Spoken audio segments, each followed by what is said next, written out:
Chapter 15. In the New Hampshire village, every foreign phenomenon was properly noticed by housewives peering from windows, storekeepers lounging behind their doors. And so when the black automobile bearing New York license plates stopped in front of the Adams home, every citizen knew about it in a matter of minutes. Kay Adams, really a small-town girl despite her college education, was also peering from her bedroom window. She had been studying for her exams and preparing to go downstairs for lunch when she spotted the car coming up the street, and for some reason she was not surprised when it rolled to a halt in front of her lawn. Two men got out, big burly men who looked like gangsters in the movies to her eyes, and she flew down the stairs to be the first at the door. She was sure they came from Michael or his family, and she didn't want them talking to her father and mother without any introduction. It wasn't that she was ashamed of any of Mike's friends, she thought. It was just that her mother and father were old-fashioned New England Yankees and wouldn't understand her even knowing such people. She got to the door just as the bell rang and she called to her mother, "I'll get it." She opened the door and the two big men stood there. One reached inside his breast pocket like a gangster reaching for a gun, and the move so surprised Kay that she let out a little gasp, but the man had taken out a small leather case which he flapped open to show an identification card. "I'm Detective John Phillips from the New York Police Department," he said.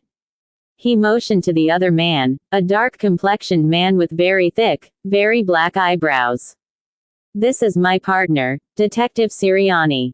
Are you Miss Kay Adams?" Kay nodded. Phillips said, "May we come in and talk to you for a few minutes?" "It's about Michael Corleone." She stood aside to let them in. At that moment her father appeared in the small side hall that led to his study. "Kay, what is it?" he asked. Her father was a gray-haired, slender, distinguished-looking man who not only was the pastor of the town Baptist church but had a reputation in religious circles as a scholar. Kay really didn't know her father well. He puzzled her, but she knew he loved her even if he gave the impression he found her uninteresting as a person. Though they had never been close, she trusted him. Mr. Adams didn't seem surprised. "Why don't we go into my study?" he said. Detective Phillips said gently, "We'd rather talk to your daughter alone, Mr. Adams." Mr. Adams said courteously, "That depends on Kay, I think. My dear, would you rather speak to these gentlemen alone, or would you prefer to have me present? Or perhaps your mother?" Kay shook her head. "I'll talk to them alone." Mr. Adams said to Phillips, "You can use my study. Will you stay for lunch?" The two men shook their heads. Kay led them into the study. They rested uncomfortably on the edge of the couch as she sat in her father's big leather chair. Detective Phillips opened the conversation by saying, "Miss Adams, have you seen or heard from Michael Corleone at any time in the last 3 weeks?" The one question was enough to warn her. 3 weeks ago she had read the Boston newspapers with their headlines about the killing of a New York police captain and a narcotics smuggler named Virgil Sollozzo. The newspaper had said it was part of the gang war involving the Corleone family. Kay shook her head. "No, the last time I saw him he was going to see his father in the hospital. That was perhaps a month ago." The other detective said in a harsh voice, "We know all about that meeting. Have you seen or heard from him since then?" "No," Kay said. Detective Phillips said in a polite voice, "If you do have contact with him we'd like you to let us know. It's very important we get to talk to Michael Corleone. I must warn you that if you do have contact with him you may be getting involved in a very dangerous situation. If you help him in any way, you may get yourself in very serious trouble." Kay sat up very straight in the chair. "Why shouldn't I help him?" she asked. "We're going to be married. Married people help each other." It was Detective Sirianni who answered her. "If you help, you may be an accessory to murder. We're looking for your boyfriend because he killed a police captain in New York plus an informer the police officer was contacting. We know Michael Corleone is the person who did the shooting." Kay laughed. Her laughter was so unaffected, so incredulous, that the officers were impressed. "Mike wouldn't do anything like he's hiding now. It is just so that he won't get any publicity, so his name won't be dragged through all this. Mike is not a gangster. I know him better than you or anybody else can know him. He is too nice a man to do anything as despicable as murder. He is the most law-abiding person I know, and I've never known him to lie. Detective Phillips asked gently, "How long have you known him?" "Over a year," Kay said, and was surprised when the two men smiled. "I think there are a few things you should know," Detective Phillips said. "On the night he left you, he went to the hospital. When he came out, he got into an argument with a police captain who had come to the hospital on official business. He assaulted that police officer but got the worst of it. In fact, he got a broken jaw and lost some teeth. His friends took him out to the Corleone family houses at Long Beach. The following night, the police captain he had the fight with was gunned down and Michael Corleone disappeared. Vanished. We have our contacts, our informers. They all point the finger at Michael Corleone, but we have no evidence for a court of law. The waiter who witnessed the shooting doesn't recognize a picture of Mike, but he may recognize him in person. And we have Sollozzo's driver, who refuses to talk, but we might make him talk if we have Michael Corleone in our hands. So we have all our people looking for him, the FBI is looking for him, everybody is looking for him. So far, no luck, so we thought you might be able to give us a lead." Kay said coldly, "I don't believe a word of it." But she felt a bit sick knowing the part about Mike getting his jaw broken must be true. Not that that would make Mike commit murder. "Will you let us know if Mike contacts you?" Phillips asked. Kay shook her head. The other detective, Sirianni, said roughly, "We know you two have been shacking up together. We have the hotel records and witnesses. If we let that information slip to the newspapers, your father and mother would feel pretty lousy. Real respectable people like them wouldn't think much of a daughter shacking up with a gangster. If you don't come clean right now, I'll call your old man in here and give it to him straight." Kay looked at him with astonishment. Then she got up and went to the door of the study and opened it. She could see her father standing at the living room window, sucking at his pipe. When they didn't answer, Kay said coolly to Detective Sirianni, "Give it to him straight, officer." Sirianni flushed. "Mr. Adams, I'm telling you this for your daughter's good. She is mixed up with a hoodlum we have reason to believe committed a murder on a police officer. I'm just telling her she can get into serious trouble unless she cooperates with us.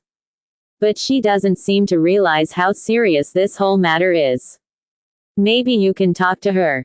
"That is quite incredible, Mr.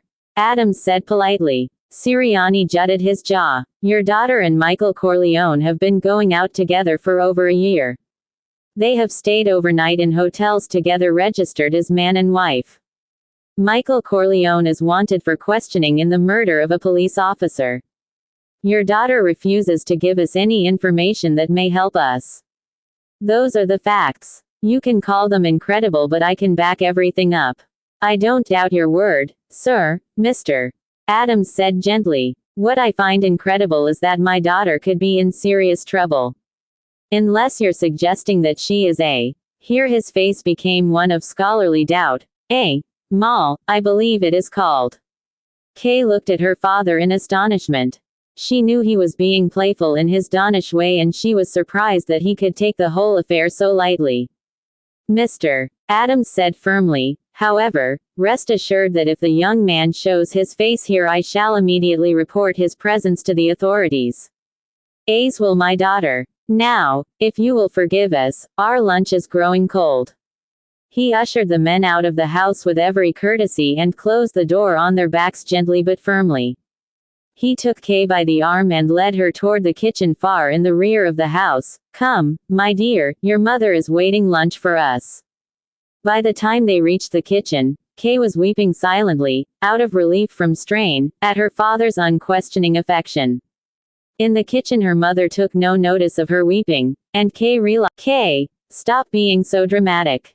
I'm sure it is all a great deal of fuss about nothing at all. After all, the boy was a Dartmouth boy, he couldn't possibly be mixed up in anything so sordid." Kay looked up in surprise. "How did you know Mike went to Dartmouth?"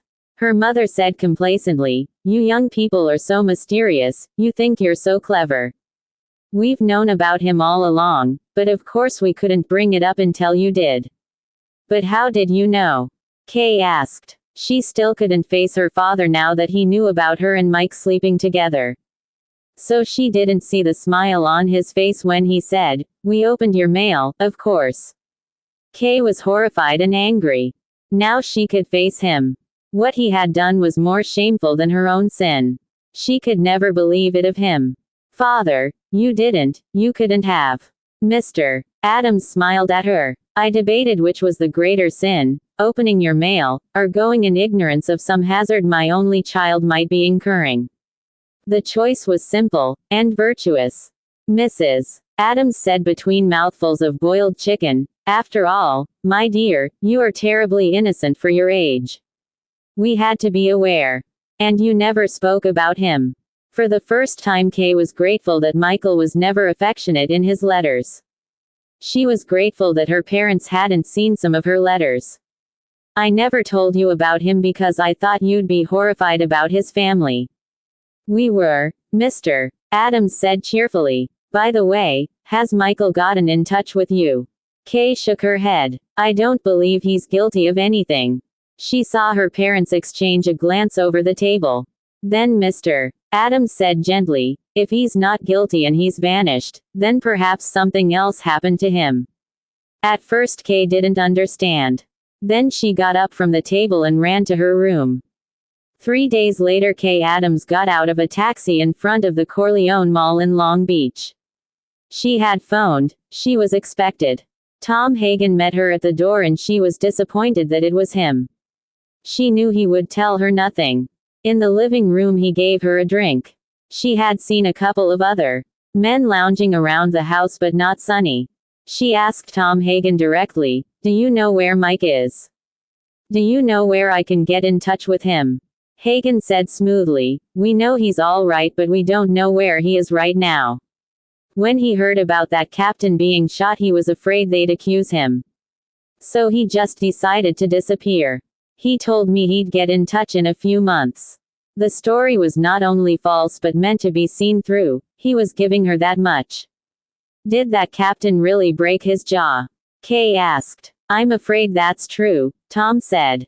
"But Mike was never a vindictive man. I'm sure that had nothing to do with what happened." Kay opened her purse and took out a letter. "Will you deliver this to him if he gets in touch with you?" Hagen shook his head. "If I accepted that letter and you told a court of law I accepted that letter, it might be interpreted as my having knowledge of his whereabouts. Why don't you just wait a bit? I'm sure Mike will get in touch." She finished her drink and got up to leave. Hagen escorted her to the hall but as he opened the door, a woman came in from outside.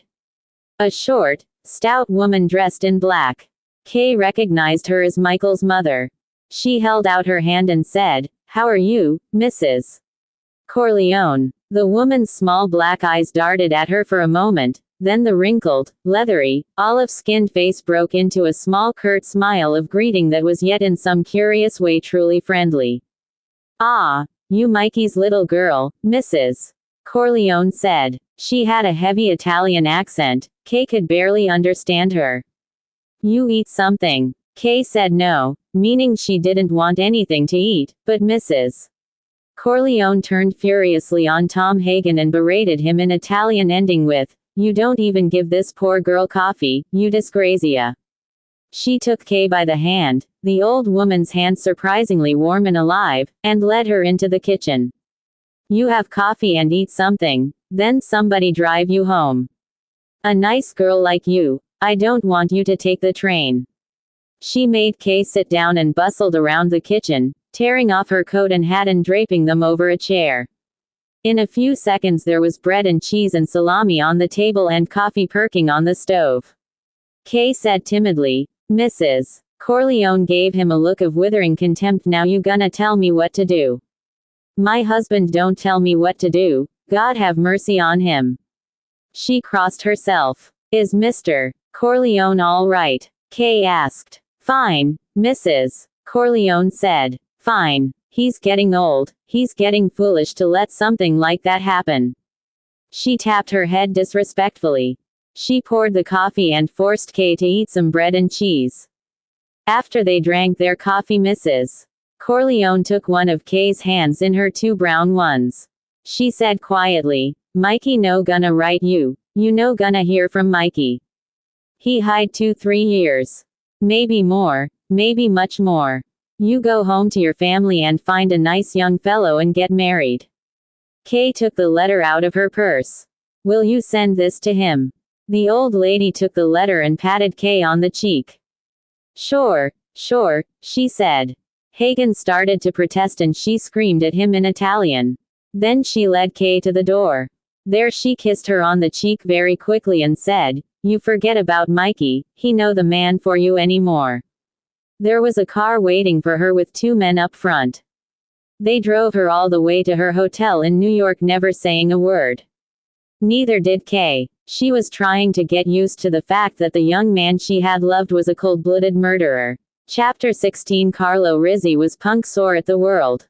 Once married into the Corleone family, he'd been shunted aside with a small bookmaker's business on the Upper East Side of Manhattan. He'd counted on one of the houses in the mall on Long Beach. He knew the Don could move retainer families out when he pleased, and he had been sure it would happen and he would be on the inside of everything. But the Don wasn't treating him right. The great Don, he thought with scorn. An old mustache Pete who'd been caught out on the street by gunmen like any dumb small-time hood. He hoped the old bastard croaked. Sonny had been his friend once, and if Sonny became the head of the family, maybe he'd get a break, get on the inside. He watched his wife pour his coffee. Christ, what a mess she turned out to be. 5 months of marriage and she was already spreading, besides blowing up. Real Guinea broads, all these Italians in the East. He reached out and felt Connie's soft spreading buttocks. She smiled at him and he said contemptuously, "You got more ham than a hog." It pleased him to see the hurt look on her face, the tears springing into her eyes. She might be a daughter of the great Don, but she was his wife. She was his property now, and he could treat her as he pleased. It made him feel powerful that one of the Corleones was his doormat. He had started her off just right. She had tried to keep that purse full of money presents for herself, and he had given her a nice black eye and taken the money from her. Never told her what he'd done with it, either. That might have really caused some trouble. Even now he felt just the slightest twinge of remorse. Christ, he'd blown nearly 15 grand on the track and showgirl bimbos.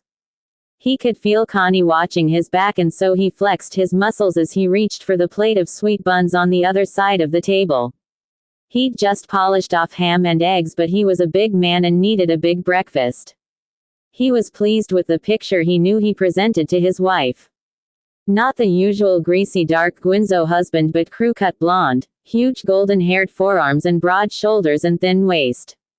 And he knew he was physically stronger than any of those so-called hard guys that worked for the family. Though Sonny was a little bigger and a little heavier. But what scared him was Sonny's rep. Though he himself had never seen Sonny anything but good-natured and kidding around. Yeah, Sonny was his buddy. Maybe with the old Don gone, things would open up. He dawdled over his coffee. He hated this apartment. He was used to the bigger living quarters of the West, and in a little while he would have to go crosstown to his book to run the noontime action. It was a Sunday, the heaviest action of the week. What with baseball going already and the tail end of basketball and the night trotters starting up. Gradually he became aware of Connie bustling around behind him, and he turned his head to watch her. She was getting dressed up in the real New York City Guinzo style that he hated. A silk flowered pattern dress with belt, showy bracelet and earrings, flouncy sleeves. She looked 20 years older. "Where the hell are you going?" he asked. She answered him coldly, "To see my father out in Long Beach. He still can't get out of bed and he needs company." Carlo was curious. "Is Sonny still running the show?" Connie gave him a bland look. "What show?" He was furious. "You lousy little Guinea bitch. Don't talk to me like that or I'll beat that kid right out of your belly." She looked frightened, and this enraged him even more.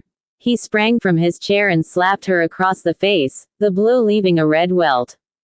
With quick precision he slapped her 3 more times. He saw her upper lip split bloody and puff up. That stopped him. He didn't want to leave a mark. She ran into the bedroom and slammed the door, and he heard the key turning in the lock. He laughed and returned to his coffee. He smoked until it was time for him to dress. He knocked on the door and said, "Open it up before I kick it in." There was no answer. "Come on, I gotta get dressed," he said in a loud voice. He could hear her getting up off the bed and coming toward the door, then the key turned in the lock. When he entered, she had her back to him, walking back toward the bed, lying down on it with her face turned away to the wall. He dressed quickly and then saw she was in her slip. He wanted her to go visit her father. He hoped she would bring back information. "What's the matter? A few slaps take all the..." He must have slapped her harder than he figured. Her left cheek was blown up. The cut upper lip ballooned grotesquely puffy and white beneath her nose. "Okay," he said, "but I won't be home until late. Sunday is my busy day." He left the apartment and found a parking ticket on his car, a $15 green one. He put it in the glove compartment with the stack of others. He was in a good humor. Slapping the spoiled little bitch around always made him feel good. It dissolved some of the frustration he felt at being treated so badly by the Corleones. The first time he had marked her up, he'd been a little worried.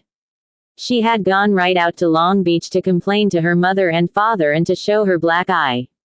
He had really sweated it out. But when she came back, she had been surprisingly meek, the dutiful little Italian wife. He had made it a point to be the perfect husband over the next few weeks, treating her well in every way, being lovey and nice with her, banging her every day, morning and night. Finally, she had told him what had happened, since she thought he would never act that way again. She had found her parents coolly unsympathetic and curiously amused. Her mother had had a little sympathy and had even asked her father to speak to Carlo Rizzi. Her father had refused. "She is my daughter," he had said, "but now she belongs to her husband. He knows his duties." Even the King of Italy didn't dare to meddle with the relationship of husband and wife.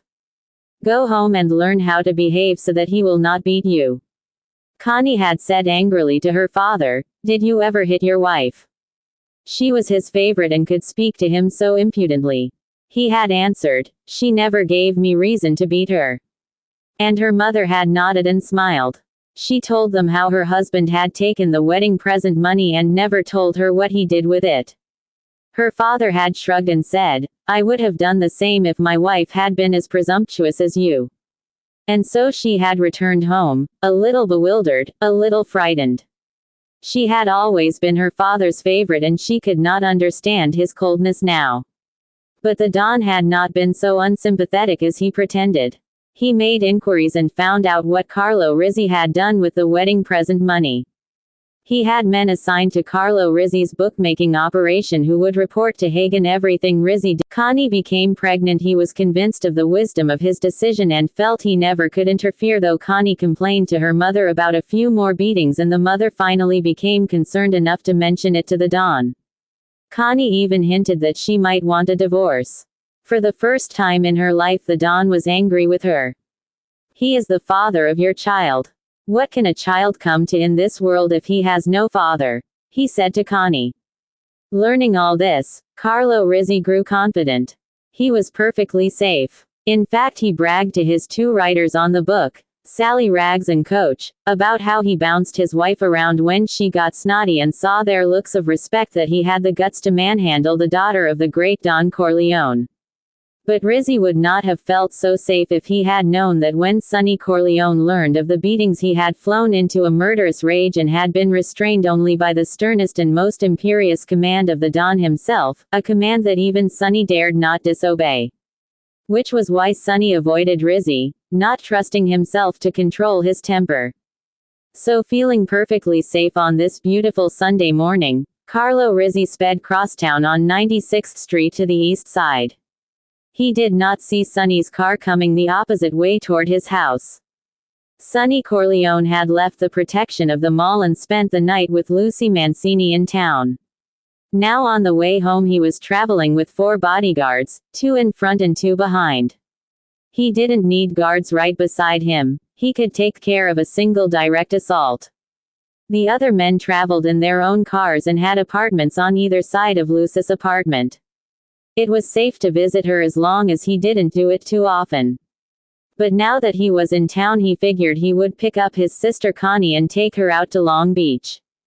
He knew Carlo would be working at his book and the cheap bastard wouldn't get her a car. So he'd give his sister a lift out. He waited for the two men in front to go into the building and then followed them.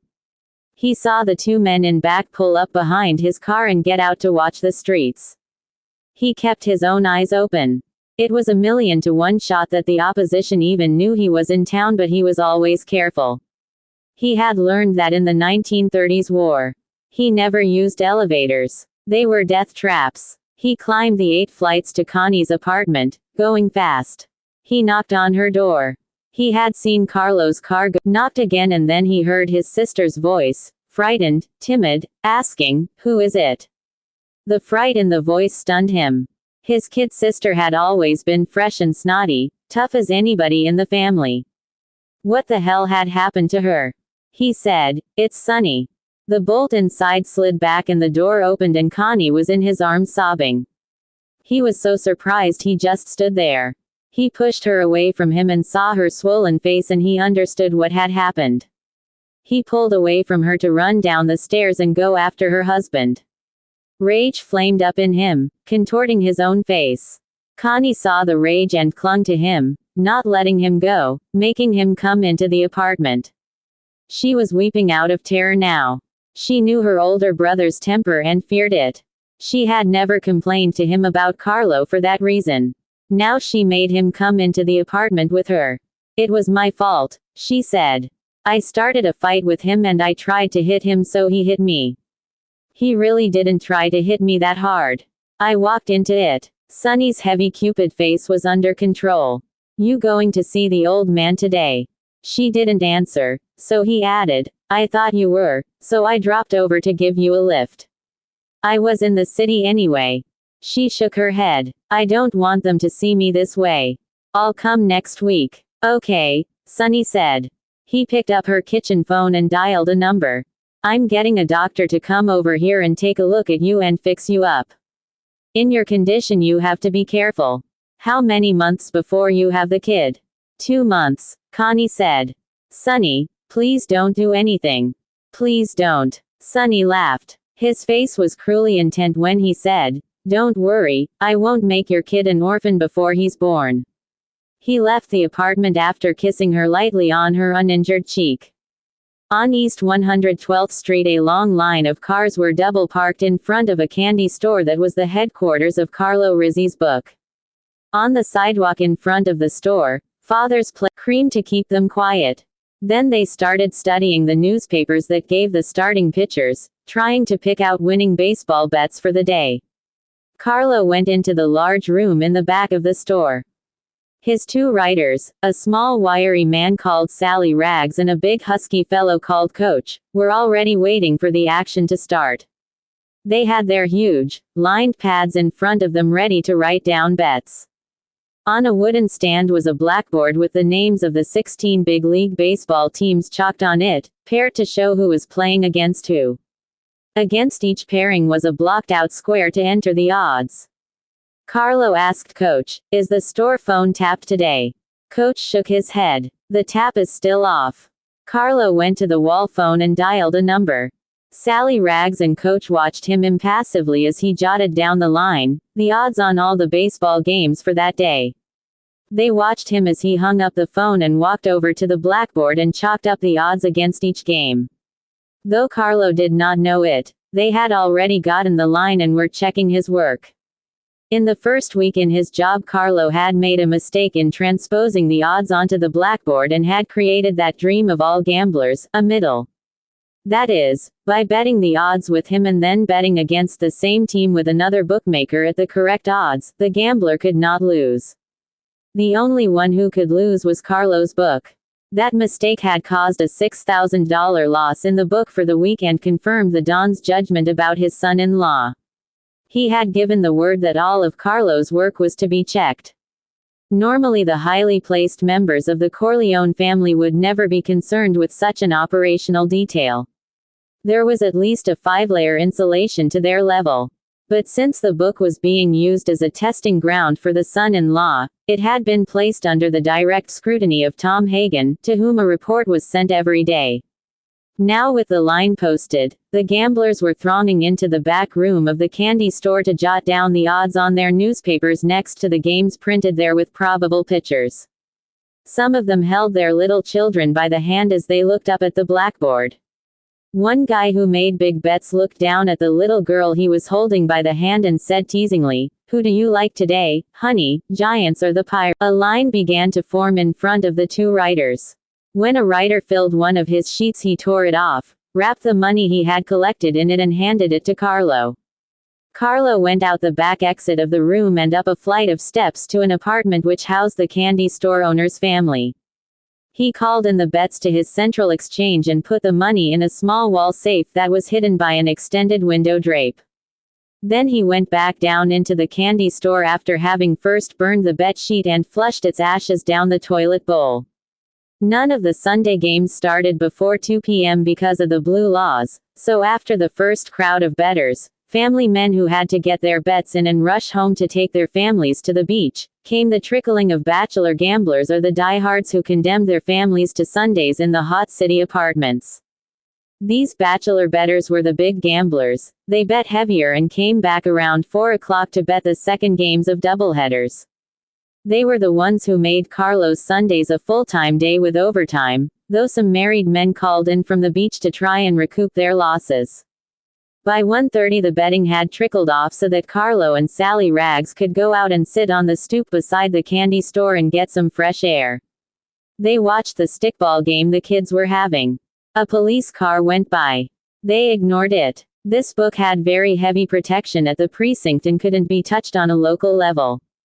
A raid would have to be ordered from the very top, and even then a warning would come through in plenty of time.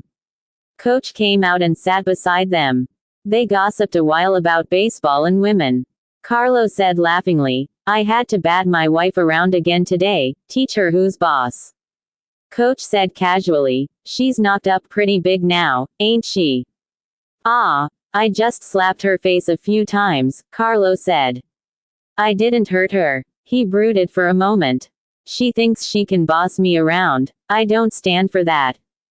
There were still a few bettors hanging around shooting the breeze, talking baseball, some of them sitting on the steps above the two writers and Carlo.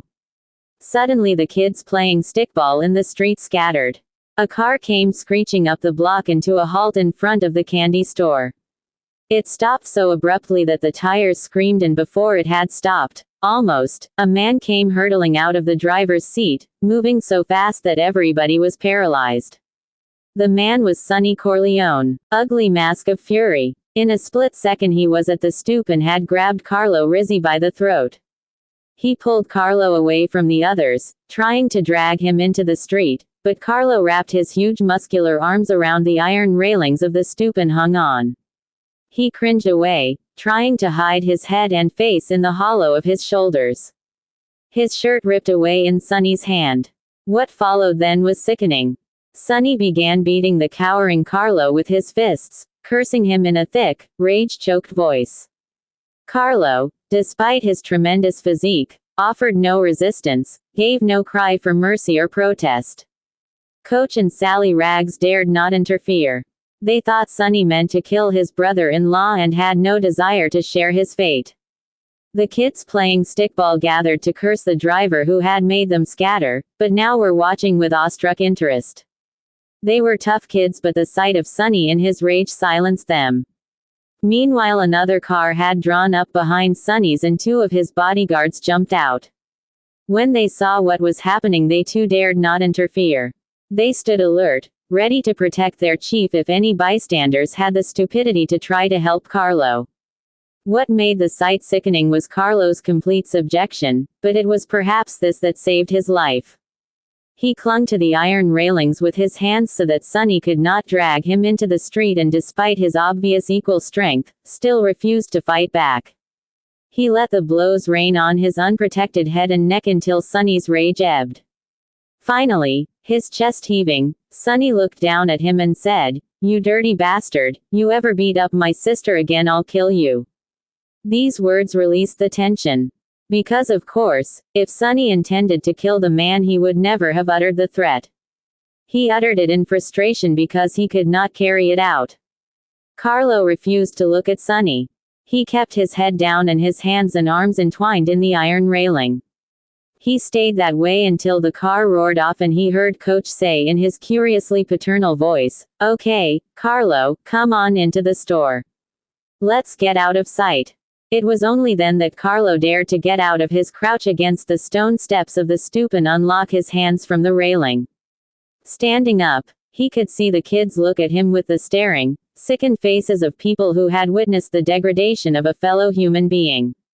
He was a little dizzy, but it was more from shock, the raw fear that had taken command of his body. He was not badly hurt despite the shower of heavy blows. He let Coach lead him by the arm and, subsiding now, and the humiliation he had suffered made him sick to his stomach so that he had to throw up.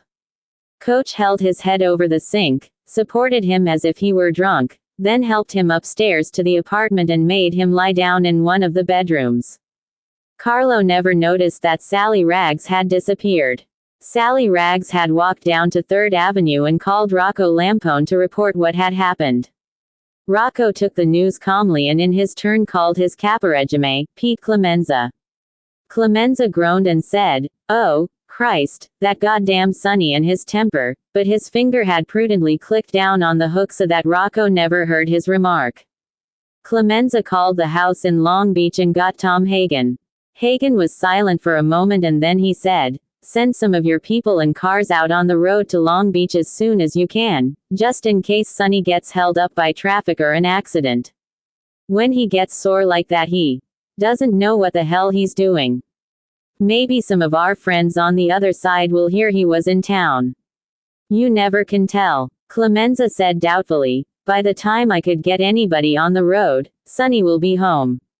"That goes for the Tattaglias too." "I know," Hagen said patiently. "But if something out of the ordinary happens, Sonny may be held up. Do the best you can, Pete." Grudgingly, Clemenza called Rocco Lampone and told him to get a few people and cars and cover the road to Long Beach. He himself went out to his beloved Cadillac and with 3 of the platoon of guards who now garrisoned his home, started over the Atlantic Beach Bridge, toward New York City. One of the hangers-on around the candy store, a small bettor on the payroll of the Tattaglia family as an informer, called the contact he had with his people. But the Tattaglia family had not streamlined itself for the war. The contact still had to go all the way through the insulation layers before he. Chapter 17. The War of 1947 between the Corleone family and the 5 families combined against them proved to be expensive for both sides. It was complicated by the police pressure put on everybody to solve the murder of Captain McCluskey. It was rare that operating officials of the police department ignored political muscle that protected gambling and vice operations, but in this case the politicians were as helpless as the general staff of a rampaging, looting army whose field officers refused to follow orders. This lack of protection did not hurt the Corleone family as much as it did their opponents. The Corleone group depended on gambling for most of its income, and was hit especially hard in its numbers or policy branch of operations. The runners who picked up the action were swept into police nets and usually given a medium shellacking before being booked. Even some of the banks were located and raided, with heavy financial loss. The bankers, .90 calibers in their own right, complained to the caporegimes, who brought their complaints to the family council table. But there was nothing to be done. The bankers were told to go out of business. Local Negro freelancers were allowed to take over the operation in Harlem, the richest territory, and they operated in such scattered fashion that the police found it hard to pin them down. After the death of Captain McCluskey, some newspapers printed stories involving him with Sollozzo. They published proof that McCluskey had received large sums of money in cash, shortly before his death. These stories had been planted by Hagen, the information supplied by him.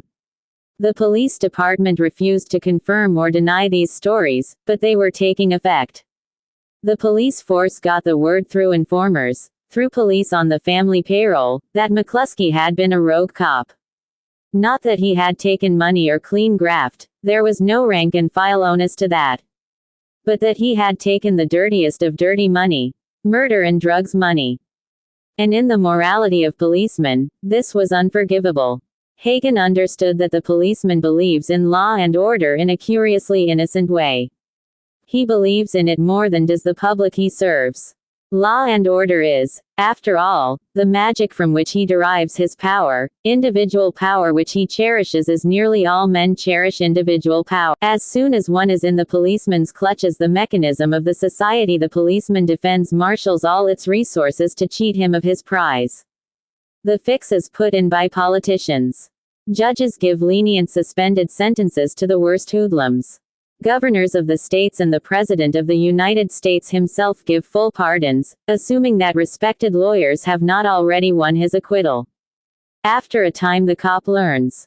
Why should he not collect the fees these hoodlums are paying? He needs it more. His children, why should they not go to college? Why shouldn't his wife shop in more expensive places? Why shouldn't he himself get the sun with a winter vacation in Florida? After all, he risks his life and that is no joke. But usually he draws the line against accepting dirty graft. He will take money to let a bookmaker operate.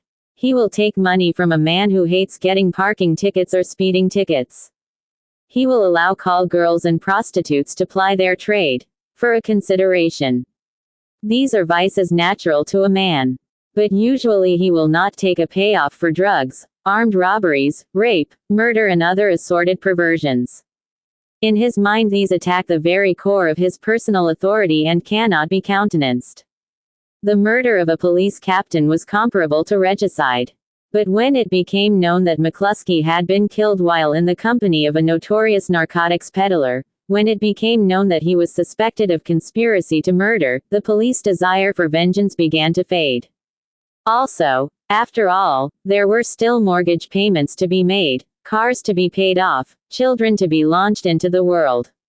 Without their sheet money, policemen had to scramble to make ends meet. Unlicensed peddlers were good for lunch money. Parking ticket payoffs came to nickels and dimes.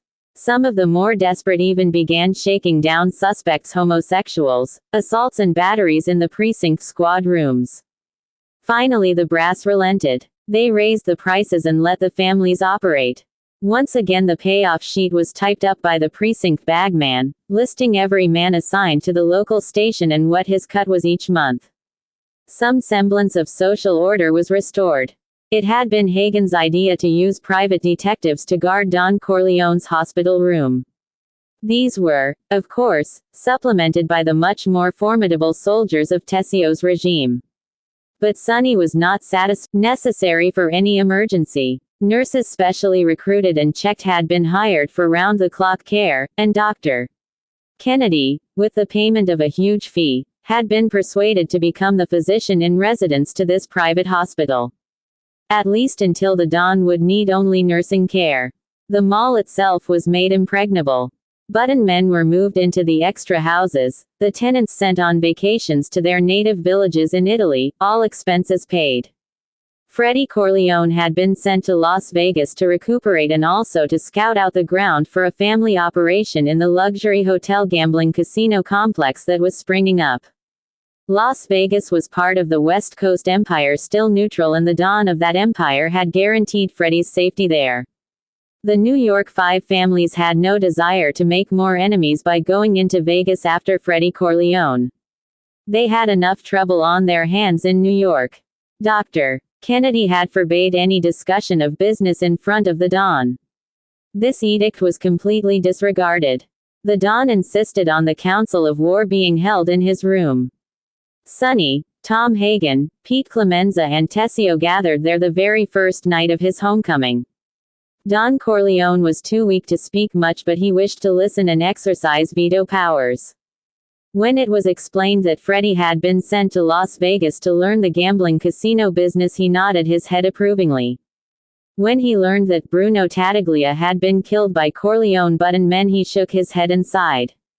But what distressed him most of all was learning that Michael had killed Sollozzo and Captain McCluskey and had then been forced to flee to Sicily. When he heard this, he motioned them out and they continued the conference in the corner room that held the law library. Sonny Corleone relaxed in the huge armchair behind the desk. "I think we'd better let the old man take it easy for a couple of weeks, until the doc says he can do business." He paused. "I'd like to have it going again before he gets better. We have the go-ahead from the cops to operate. The first thing is the policy banks in Harlem. The black boys up there had their fun, now we have to take it back.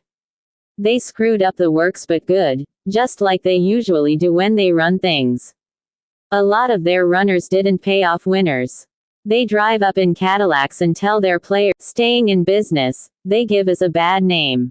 Tom, let's get that project moving right away. Everything else will fall in line as soon as you send out the word that the lid is off." Hagen said, "There are some very tough boys up in Harlem. They got a taste of the big money. They won't go back to being runners or sub-bankers again." Sonny shrugged. "Just give their names to Clemenza. That's his job. Straightening them out." Clemenza said to Hagen, "No problem." It was Tessio who brought up the most important question. "Once we start operating, the 5 families start their raids. They'll hit our bankers in Harlem and out bookmakers on the east side. They may even try to make things tough for the garment center outfits we service. This war is going to cost a lot of money." "Maybe they won't," Sonny said. "They know we'll hit them right back. I've got peace feelers out and maybe we can settle everything by paying an indemnity for the Tattaglia kid." Hagen said, "We're getting the cold shoulder on those negotiations. They lost a lot of dough the last few months and they blame us for it. With justice. I think what they want is for us to agree to come in on the narcotics trade, to use the family influence politically. In other words, Sollozzo's deal minus Sollozzo. But they won't broach that until they've hurt us with some sort of combat action. Then after we've been softened up they figure we'll listen to a proposition on narcotics." Sonny said curtly, "No deal on drugs.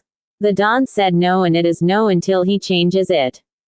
Hagen said briskly, "Then we're faced with a tactical problem. Our money is out in the open. Bookmaking and policy. We can be hit. But the Tattaglia family has prostitution and call girls and the dock unions. How the hell are we going to hit them? The other families are in some gambling. But most of them are in the construction trades, shylocking, controlling the unions, getting the government contracts. They get a lot from strong arm and other stuff that involves innocent people. Their money isn't out in the street. The Tattaglia nightclub, negotiation alive and follow through on the other stuff. Let's go back into business and see what happens. Then we'll take it from there. Clemenza and Tessio have plenty of soldiers, we can match the whole 5 families gun for gun if that's the way they want it. We'll just go to the mattresses. _Euro___Tay There was no problem getting the freelance Negro bankers out of business. The police were informed and cracked down. With a special effort. At that time it was not possible for a Negro to make a payoff to a high police or political official to keep such an operation going. This was due to racial prejudice and racial distrust more than anything else. But Harlem had always been considered a minor problem, and its settlement was expected. The 5 families struck in an unexpected direction.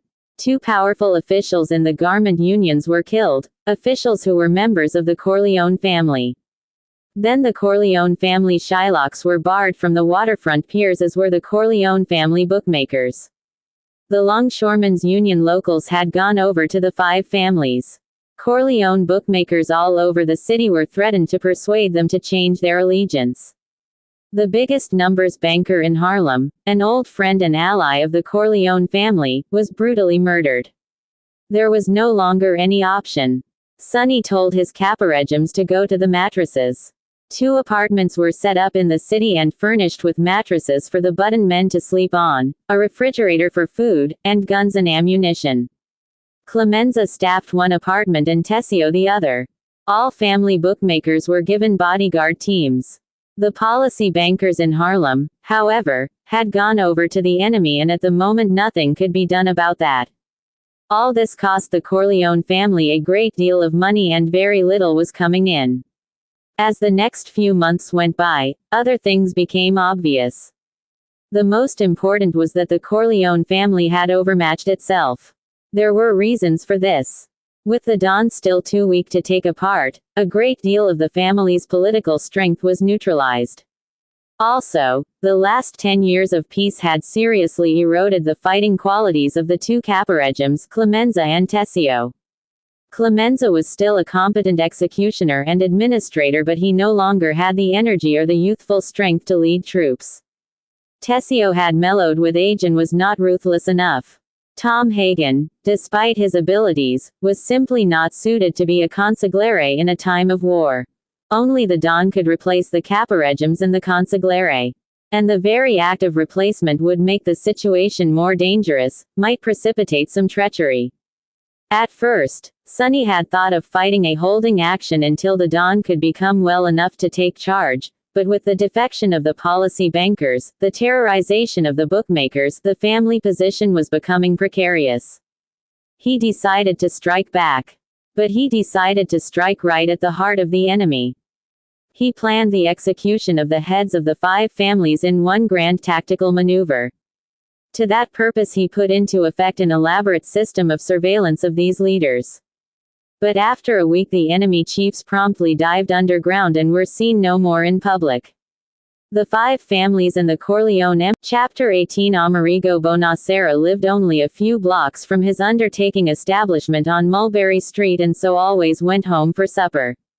Evenings he returned to his place of business, dutifully joining those mourners paying their respects to the dead who lay in state in his somber parlors.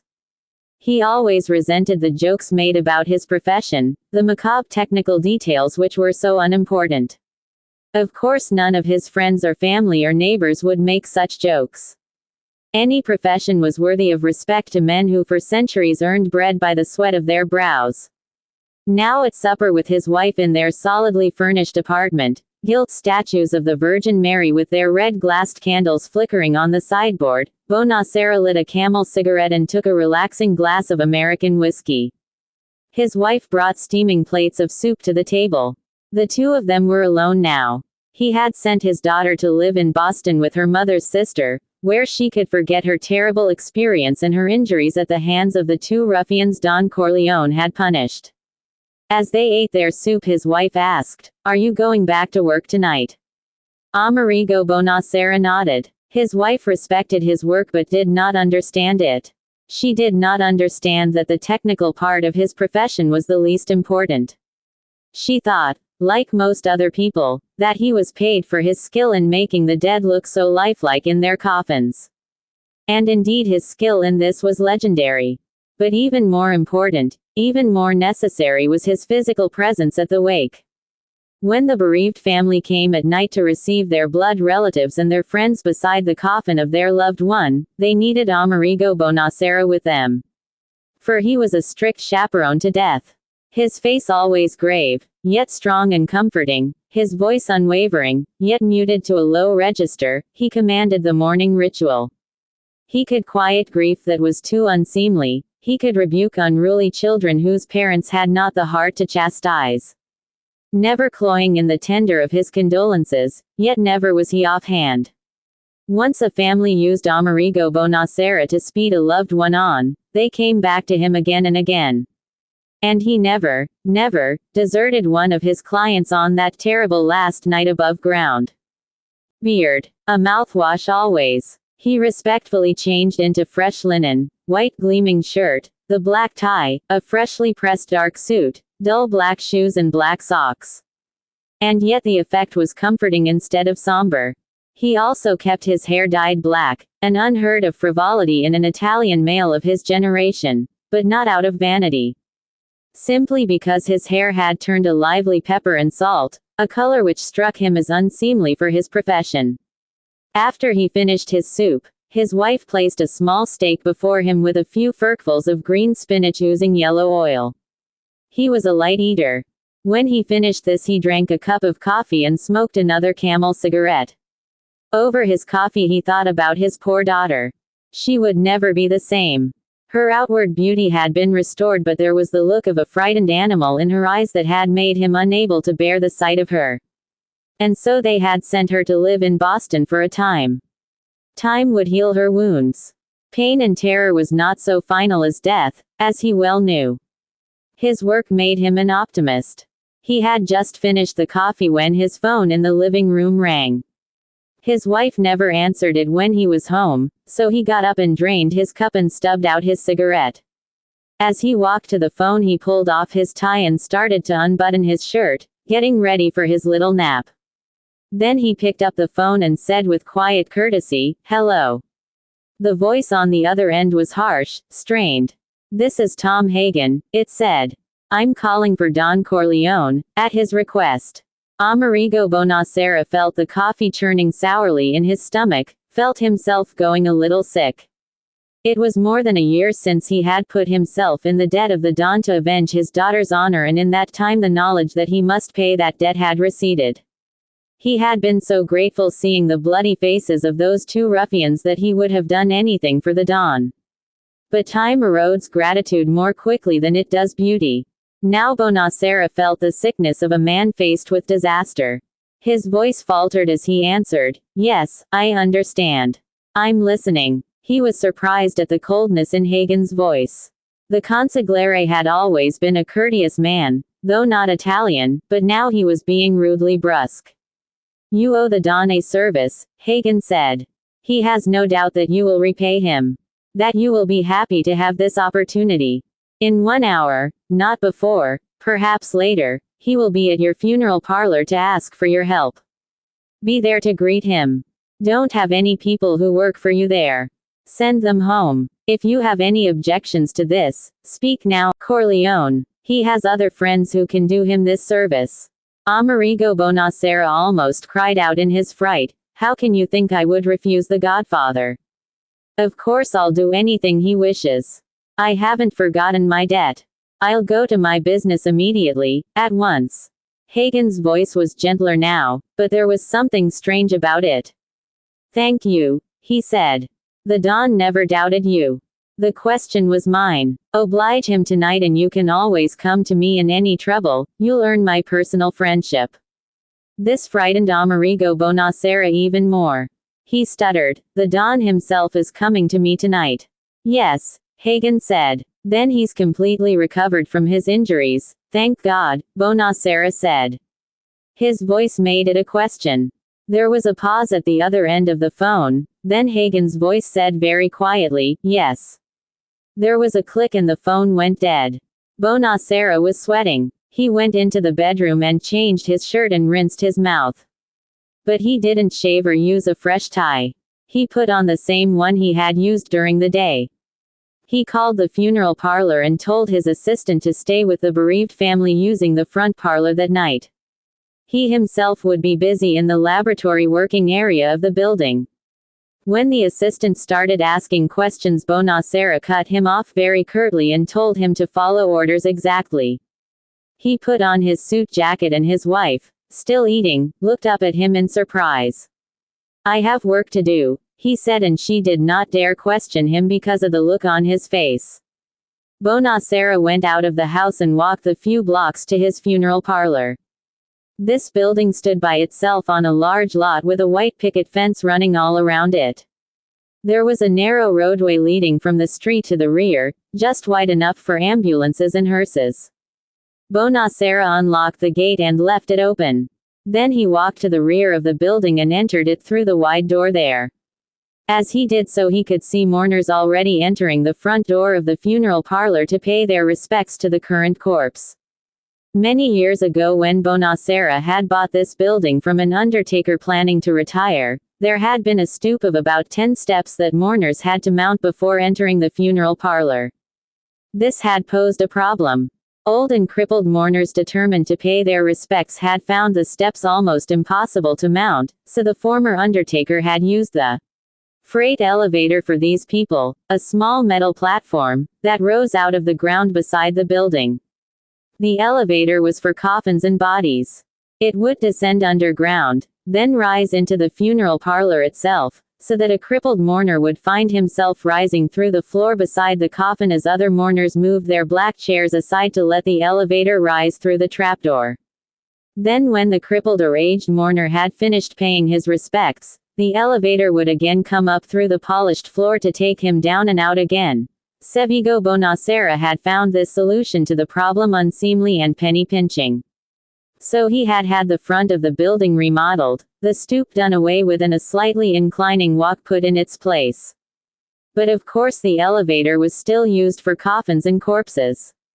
In the rear of the building, cut off from the funeral parlor and reception rooms by a massive soundproof door, was the business office, the embalming room, a storeroom for coffins, and a carefully locked closet holding chemicals and the awful tools of his trade. Bonacera went to the office, sat at his desk and lit up a Camel, one of the few times he had ever smoked in this building. Then he waited for Don Corleone. He waited with a feeling of the utmost despair. For he had no doubt as to what services he would be called upon to perform. For the last year the Corleone family had waged war against the 5 great mafia families of New York and the carnage had filled the newspapers. Many men on both sides had been killed. Now the Corleone family had killed somebody so important that they wished to hide his body, make it disappear, and what better way than to have it officially buried by a registered undertaker. And Amerigo Bonacera had no illusions about the act he was to commit. He would be an accessory to murder. If it came out, he would spend years in jail. His daughter and wife would be disgraced. His good name, the respected name of Amerigo Bonacera, dragged through the bloody mud of the Mafia war. He indulged himself by smoking another Camel. And then he thought of something even more terrifying. When the other Mafia families found out that he had aided the Corleones, they would treat him as an enemy. They would murder him. And now he cursed the day he had gone to the Godfather and begged for his vengeance. He cursed the day his wife and the wife of Don Corleone had become friends. He cursed his daughter and America and his own success. And then his optimism returned. It could all go well. Don Corleone was a clever man, only to keep his nerve. For of course the one thing more fatal than any other was to earn the Don's displeasure. He heard tires on gravel. His practiced ear told him a car was coming through the narrow driveway and parking in the backyard. He opened the rear door to let them in. The huge fat man, Clemenza, entered, followed by 2 very rough-looking young fellows. They searched the rooms without saying a word to Bonacera, then Clemenza went out. The 2 young men remained with the undertaker. A few moments later Bonacera recognized the sound of a heavy ambulance coming through the narrow driveway. Then Clemenza appeared in the doorway followed by 2 men carrying a stretcher. And Amerigo Bonacera's worst fears were realized. On the stretcher was a corpse swaddled in a gray blanket but with bare yellow feet sticking out the end. Clemenza motioned the stretcher bearers into the embalming room. And then from the blackness of the yard another man stepped into the lighted office room. It was Don Corleone. The Don had lost weight during his illness and moved with a curious stiffness. He was holding his hat in his hands and his hair seemed thin over his massive skull. He looked older, more shrunken than when Bonacera had seen him at the wedding, but he still radiated power. Holding his hat against his chest, he said to Bonacera, "Well, old friend, are you ready to do me this service?" Bonacera nodded. The Don followed the stretcher into the embalming room and Bonacera trailed after him. The corpse was on one of the guttered tables. Don Corleone made a tiny gesture with his hat and the other men left the room. Bonacera whispered, "What do you wish me to do?" Don Corleone was staring at the table. "I want you to use all your powers, all your skill, as you love me," he said. "I do not wish his mother to see him as he is." He went to the table and drew down the gray blanket. Amerigo Bonacera, against all his will, against all his years of training and experience, let out a gasp of horror. On the embalming table was the bullet-smashed face of Sonny Corleone. The left eye Chapter 19. Perhaps it was the stalemate that made Sonny Corleone embark on the bloody course of attrition that ended in his own death. Perhaps it was his dark violent nature given full rein. In any case, that spring and summer he mounted senseless raids on enemy auxiliaries. Tattaglia family pimps were shot to death in Harlem, dock goons were massacred. Union officials who owed allegiance to the five families were warned to stay neutral, and when the Corleone bookmakers and Shylocks were still barred from the docks, Sonny sent Clemenza and his regime to wreak havoc upon the long shore. This slaughter was senseless because it could not affect the outcome of the war. Sonny was a brilliant tactician and won his brilliant victories. But what was needed was the strategical genius of Don Corleone. The whole thing degenerated into such a deadly guerrilla war that both sides found themselves losing a great deal of revenue and lives to no purpose. The Corleone family was finally forced to close down some of its most profitable bookmaking stations, including the book given to son-in-law Carlo Rizzi for his living. Carlo took to drink and running with chorus girls and giving his wife Connie a hard time. Since his beating at the hands of Sonny, he had not dared to hit his wife again, but he had not slept with her. Connie had thrown herself at his feet and he had spurned her, as he thought, like a Roman, with exquisite patrician pleasure. He had sneered at her, "Go call your brother and tell him I won't screw you. Maybe he'll beat me up until I get a hard-on." But he was in deadly fear of Sonny, though they treated each other with cold politeness. Carlo had the sense to realize that Sonny would kill him, that Sonny was a man who could, with the naturalness of an animal, kill another man, while he himself would have to call up all his courage, all his will, to commit murder. It never occurred to Carlo that because of this he was a better man than Sonny Corleone, if such terms could be used. He envied Sonny his awesome savagery, a savagery which was now becoming a legend. Tom Hagen, as the consigliere, disapproved of Sonny's tactics and yet decided not to protest to the Don simply because the tactics, to some extent, worked. The five families seemed to be cowed. Finally, as the attrition went on, Sonny was worried about other things. His wife was giving him a hard time because the rumors had gotten to her that Lucy Mancini had bewitched her husband. And though she joked publicly about her Sonny's equipment and technique, he had stayed away from her too long and she missed him in her bed, and she was making life miserable for him with her nagging. In addition to this, Sonny was under the enormous strain of being a marked man. He had to be extraordinarily careful in all his movements, and he knew that his visits to Lucy Mancini had been charted by the enemy. But here he took elaborate precautions since this was the traditional vulnerable spot. He was safe there. Though Lucy had not the slightest suspicion, she was watched 24 hours a day by men of the Santino regime, and when an apartment became vacant on her floor it was immediately rented by one of the most reliable men of that regime. The Don was recovering and would soon be able to resume command. At that time the tide of battle must swing to the Corleone family. This Sonny was sure of. Meanwhile he would guard his family's empire, earn the respect of his father, and, since the position was not hereditary to an absolute degree, cement his claim as heir to the Corleone empire. But the enemy was making its plans. They too had analyzed the situation and had come to the conclusion that the only way to stave off complete defeat was to kill Sonny Corleone.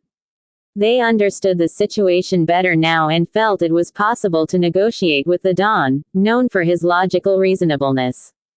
They had come to hate Sonny for his bloodthirstiness, which they considered barbaric. Also not good business sense.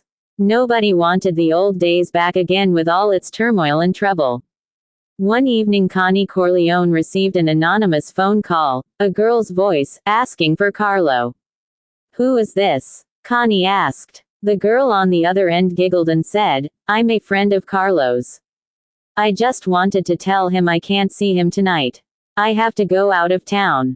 "You lousy bitch," Connie Corleone said. She screamed it again into the phone. "You lousy tramp bitch." There was a click on the other end. Carlo had gone to the track for that afternoon, and when he came home in the late evening he was sore at losing and half drunk from the bottle he always carried.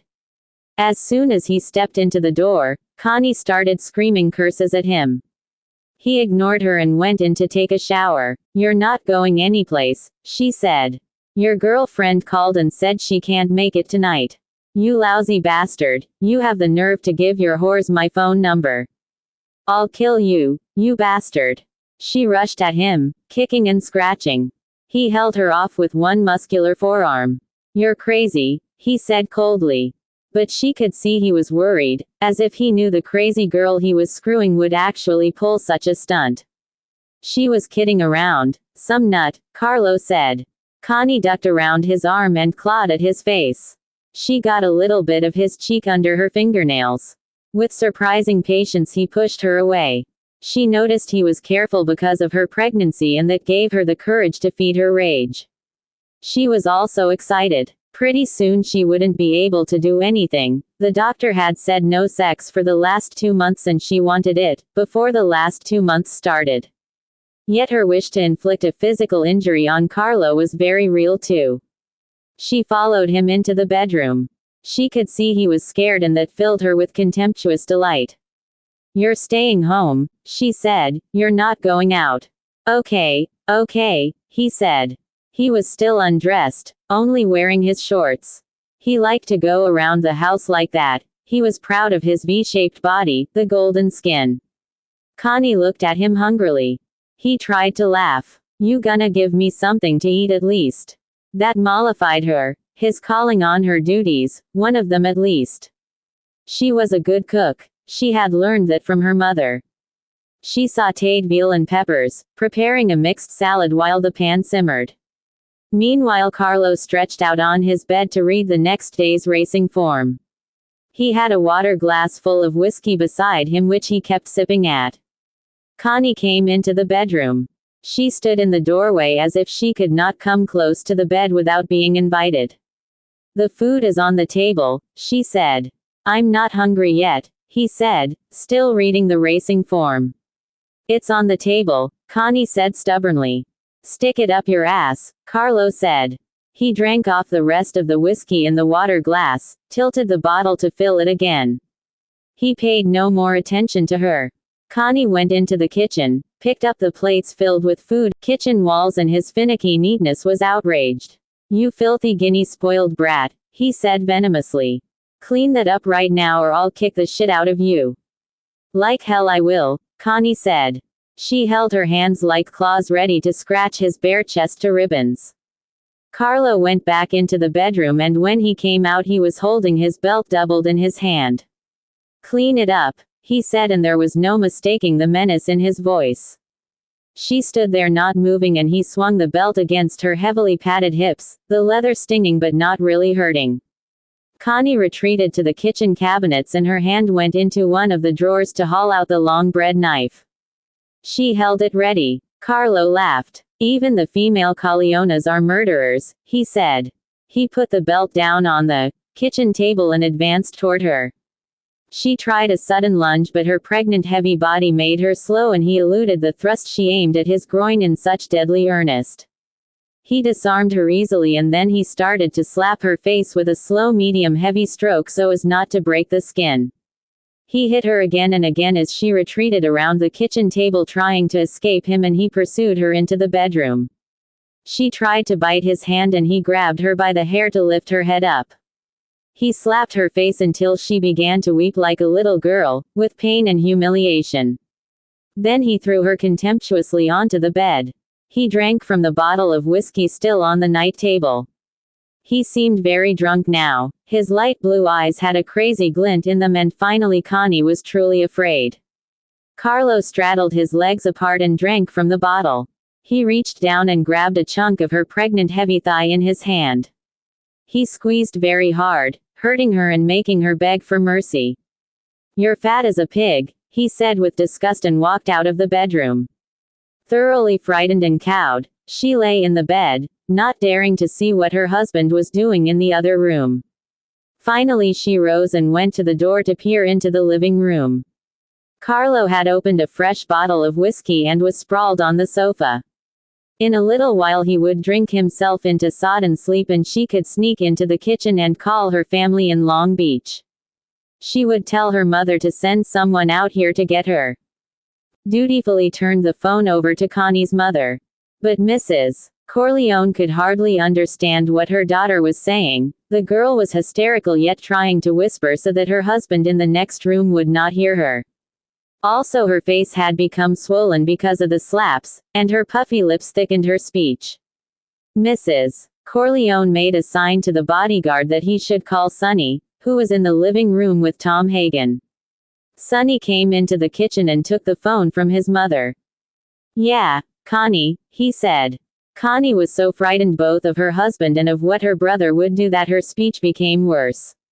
She babbled, "Sonny, just send a car to bring me home, I'll tell you then, it is nothing, Sonny.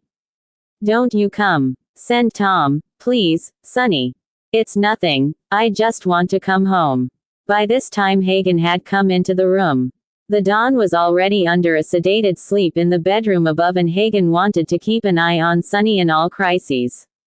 The two interior bodyguards were also in the kitchen. Everybody was watching Sonny as he listened on the phone. There was no question that the violence in Sonny Corleone's nature rose from some deep mysterious physical well.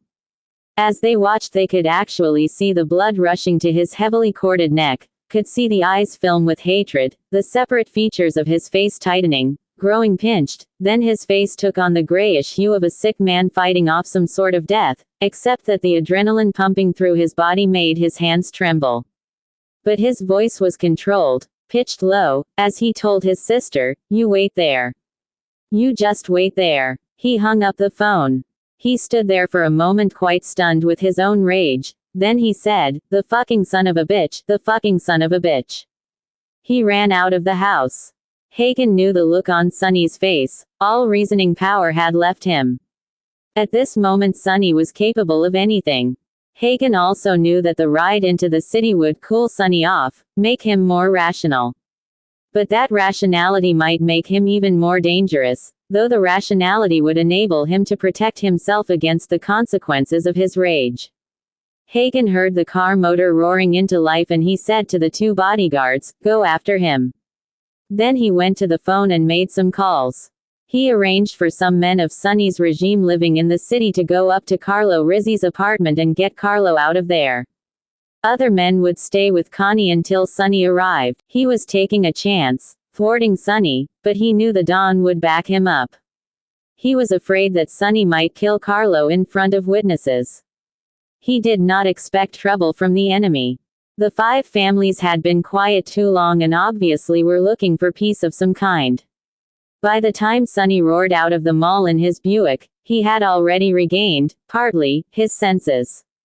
He noted the two bodyguards getting into a car to follow him and approved. He expected no danger. The five families had quit counterattacking, were not really fighting anymore.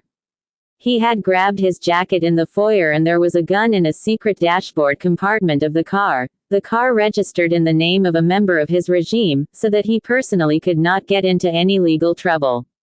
But he did not anticipate needing any weapon.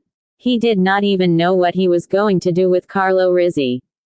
Now that he had a chance to think, Sonny knew he could not kill the father of an unborn child, and that father his sister's husband. Not over a domestic spat. Except that it was not just a domestic spat. Carlo was a bad guy and Sonny felt responsible that his sister had met the bastard through him. The paradox in Sonny's violent nature was that he could not hit a woman and had never done so. That he could not harm a child or anything helpless. When Carlo had refused to fight back against him that day, it had kept Sonny from killing him. Complete submission disarmed his violence. As a boy, he had been truly tender-hearted. That he had become a murderer as a man was simply his destiny.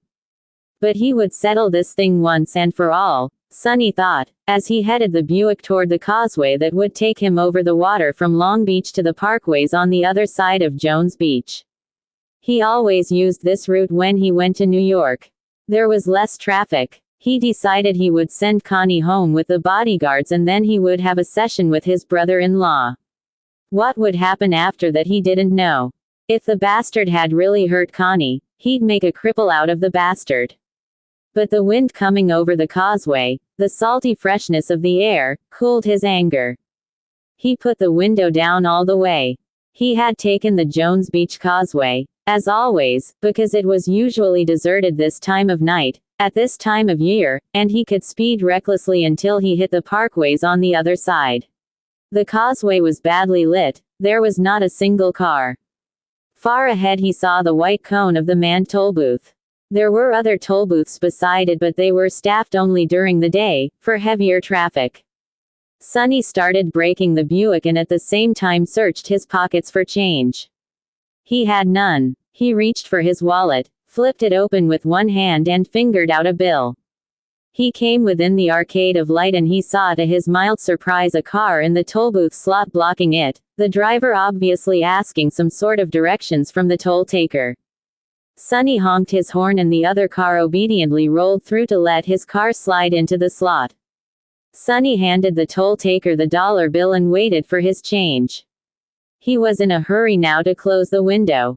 The Atlantic Ocean air had chilled the whole car. But the toll taker was fumbling with his change. The dumb son of a bitch actually dropped it. Head and body disappeared as the toll man stooped down in his booth to pick up the money. At that moment Sonny noticed that the other car had not kept going but had parked a few feet ahead, still blocking his way. At that same moment his lateral vision caught sight of another man in the darkened toll booth to his right. But he did not have time to think about that because two men came out of the car parked in front and walked toward him. The toll collector still had not appeared. And then in the fraction of a second before anything actually happened, Santino Corleone knew he was a dead man. And in that moment his mind was lucid, drained of all violence, as if the hidden fear finally real and present had purified him. Even so, his huge body in a reflex for life crashed against the Buick door, bursting its lock. The man in the darkened toll booth opened fire and the shots caught Sonny Corleone in the head and neck as his massive frame spilled out of the car. The two men in front held up their guns now, the man in the darkened toll booth cut his fire, and Sonny's body sprawled on the asphalt with the legs still partly inside. The two men each fired shots into Sonny's body, then kicked him in the face to disfigure his features even more, to show a mark made by a more personal human power. Seconds afterward, all four men, the three actual assassins and the bogus toll collector, were in their car and speeding toward the Meadowbrook Parkway on the other side of Jones Beach. Public phone off the causeway. One of them hopped out and called Tom Hagen. He was very curt and very brisk. "Sonny's dead. They got him at the Jones Beach toll." Hagen's voice was perfectly calm. "Okay," he said. "Go to Clemenza's house and tell him to come here right away. He'll tell you what to do." Hagen had taken the call in the kitchen, with Mama Corleone bustling around preparing a snack for the arrival of her daughter. He had kept his composure and the old woman had not noticed anything amiss. Not that she could not have, if she wanted to, but in her life with the Don she had learned it was far wiser not to perceive. That if it was necessary to know something painful, it would be told to her soon enough. And if it was a pain that could be spared her, she could do without. She was quite content not to share the pain of her men, after all did they share the pain of women. Impassively she boiled her coffee and set the table with food. In her experience pain and fear did not dull physical hunger. In her experience the taking of food dulled pain. She would have been outraged if a doctor had tried to sedate her with a drug, but coffee and a crust of bread were another matter. She came, of course, from a more primitive culture.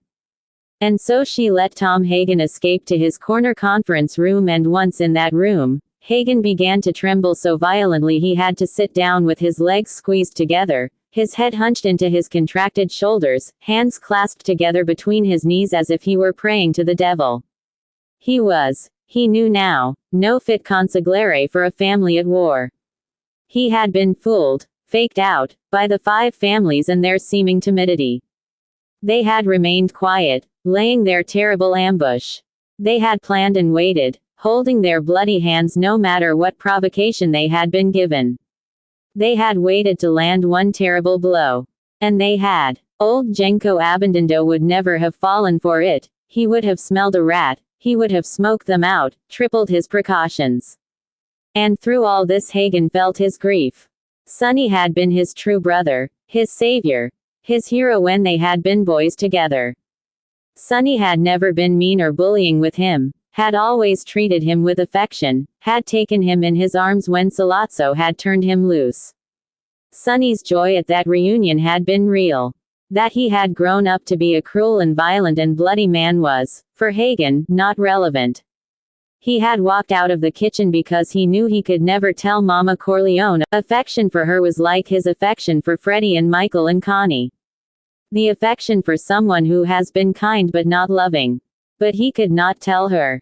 In a few short months she had lost all her sons. Freddie exiled to Nevada, Michael hiding for his life in Sicily, and now Santino dead. Which of the three had she loved most of all? She had never shown. It was no more than a few minutes. Hagen got control of himself again and picked up the phone. He called Connie's number. It rang for a long time before Connie answered in a whisper. Hagen spoke to her gently. Connie, this is Tom. Wake your husband up. I have to talk to him. Connie said in a low, frightened voice. Tom, is Sonny coming here? No, Hagen said. Sonny's not coming there. Don't worry about that. Just wake Carlo up and tell him it is very important I speak to him. Connie's voice was weepy. Tom, he beat me up. I'm afraid he'll hurt me again if he knows I called home. Hagen said gently, he won't. He'll talk to me and I'll straighten him out. Everything will be okay. Tell him it is very important, very, very important he come to the phone. Okay. It was almost 5 minutes before Carlo's voice came over the phone, a voice half slurred by whiskey and sleep. Hagen spoke sharply to make him alert. Listen, Carlo, he said, I'm going to tell you something very shocking. Now prepare yourself because when I tell it to you I want you to answer me very casually as if it is less than it is. I told Connie it was important so you have to give her a story. Tell her the family has decided to move you both to one of the houses in the mall and to give you a big job. That the Don has finally decided to give you a chance in the hope of making your home life better. You got that? There was a hopeful note in Carlo's voice as he answered, yeah, okay. Hagen went on, in a few minutes a couple of my men are going to knock on your door to take you away with them. Tell them I want them to call me first. Just tell them that. Don't say anything else. I'll instruct them to leave you there with Connie. Okay. Yeah, I got it, Carlo said. His voice was excited. Anything. Connie called him while you were asleep and he was on his way over there, but I don't want her to know that, even if she guesses it, I don't want her to know it for sure. She'll start thinking it is all her fault. Now I want you to stay with her tonight and not tell her anything. I want you to make up with her. I want you to be the perfect loving husband. And I want you to stay that way until she has her baby at least. Tomorrow morning somebody, maybe you, maybe the Don, maybe her mother, will tell Connie that her brother got killed. And I want you by her side. Do me this favor and I'll take care of you in the times to come. You got that? Carlo's voice was a little shaky. Sure, Tom, sure. Listen, me and you always got along. I'm grateful. Understand? Yeah, Hagen said. Nobody will blame your fight with Connie for causing this, don't worry about that. I'll take care of that. He paused and softly, encouragingly, go ahead now, take care of Connie. He broke the connection. He had learned never to make a threat, the Don had taught him that, but Carlo had gotten the message all right. He was a hair away from death. Hagen made another call to Tessio, telling him to come to the mall in Long Beach immediately. He didn't say why and Tessio did not ask. Hagen sighed. Now would come the part he dreaded. He would have to waken the Don from his drugged slumber. He would have to tell the man he most loved in the world that he had failed him, that he had failed to guard his domain and the life of his eldest son. He would have to tell the Don everything was lost unless the sick man himself could enter the battle. For Taken did not delude himself. Only the great Don himself could snatch even a stalemate from this terrible defeat. Hagen didn't even bother checking with Don Corleone's doctors, it would be to no purpose. No matter what the doctors ordered, even if they told him that the Don could not rise from his sickbed on pain of death, he must tell his adoptive father and then follow him. And of course there was no question about what the Don would do. The opinions of medical men were irrelevant now, everything was irrelevant now. The Don must be told, and he must either take command or order Hagen to surrender the Corleone power to the 5 families. And yet with all his heart, Hagen dreaded the next hour. He tried to prepare his own manner. He would have to be in all ways strict with his own guilt. To reproach himself would only add to the Don's burden. To show his own grief would only sharpen the grief of the Don. To point out his own shortcomings as a wartime consigliere would only make the Don reproach himself for his own bad judgment for picking such a man for such an important post. He must, Hagen knew, tell the news, present his analysis of what must be done to rectify the situation, and then keep silent. His reactions thereafter must be the reactions invited by his Don. If the Don wanted him to show guilt, he would show guilt. If the Don invited grief, he would lay bare his genuine sorrow. Hagen lifted his head at the sound of motors, cars rolling up onto the mall. The Caporeggimes were arriving. He would brief them first, and then he would go up and wake Don Corleone. He got up and went to the liquor cabinet by the desk and took out a glass and bottle. He stood there for a moment so unnerved he could not pour the liquid from bottle to glass. Behind him, he heard the door to the room close softly and, turning, he saw, fully dressed for the first time since he had been shot, Don Corleone. The Don walked across the room to his huge leather armchair and sat down. He walked a little stiffly, his clothes hung a little loosely on his frame, but to Hagen's eyes he looked the same as always. It was almost as if by his will alone the Don had discarded all external evidence of his still weakened frame. His face was sternly set with all its old force and strength. He sat straight in the armchair and he said to Hagen, "Give me a drop of anisette." Hagen switched bottles and poured them both a portion of the fiery, licorice-tasting alcohol.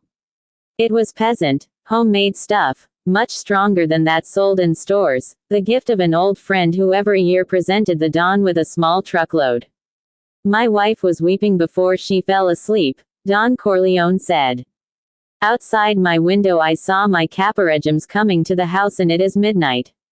So, consigliere of mine, I think you should tell your Don what everyone knows." Hagen said quietly, "I didn't tell Mama anything. I was about to come up and wake you and tell you the news myself. In another moment I would have come to waken you." Don Corleone said impassively, "But you needed a drink first." "Yes," Hagen said. "You've had your Then he recovered. He clasped his hands in front of him on top of the desk and looked directly into Hagen's eyes.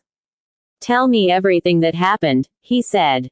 He held up one of his hands. "No, wait until Clemenza and Tessio arrive so you won't have to tell it all again."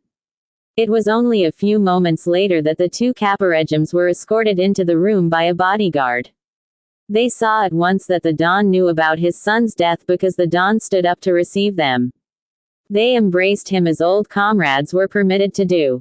They all had a drink of anisette which Hagen poured them before he told them the story of that night. Don Corleone asked only one question at the end. "Is it certain my son is dead?" Clemenza answered. "Yes," he said. "The bodyguards were of Santino's regime but picked by me. I questioned them when they came to my house. They saw his body in the light of the toll house. He could not live with the wounds they saw. They place their lives in forfeit for what they say." Don Corleone accepted this final verdict without any sign of emotion except for a few moments of silence. Then he said, "None of you are to concern yourselves with this affair. None of you are to commit any acts of vengeance. None of you are to make any inquiries to track down the murderers of my son without my express command. There will be no further acts of war against the 5 families without my express and personal wish.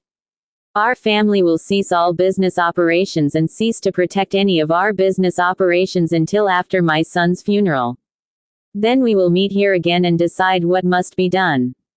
Tonight we must do what we can for Santino. We must bury him as a Christian. I will have friends of mine arrange things with the police and all other proper authorities. Clemenza, you will remain with me at all times as my bodyguard, you and the men of your regime. Tessio, you will guard all other members of my family. Tom, I want you to call Amerigo Bonacera and tell him I will need his services at some time during this night. To wait for me at his establishment. It may be an hour, 2 hours, 3 hours. Do you all understand that? The three men nodded. Don Corleone said, Clemenza, get some men and cars and wait for me. I will be ready in a few minutes. Tom, you did well. In the morning I want Constanzia with her mother. Make arrangements for her and her husband to live in the mall. Have Sandra's friends, the women. My wife will tell her the misfortune and the women will arrange for the church to say their masses and prayers for his soul. The Don got up from his leather armchair. The other men rose with him and Clemenza and Tessio embraced him again. Hagen held the door open for the Don, who paused to look at him for a moment.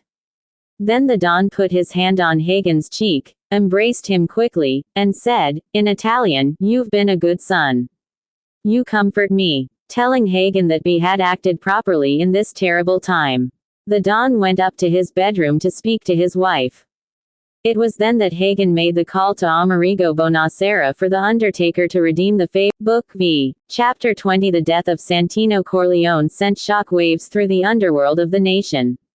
And when it became known that Don Corleone had risen from his sickbed to take charge of the family affairs, when spies at the funeral reported that the Don seemed to be fully recovered, the heads of the 5 families made frantic efforts to prepare a defense against the bloody retaliatory war that was sure to follow.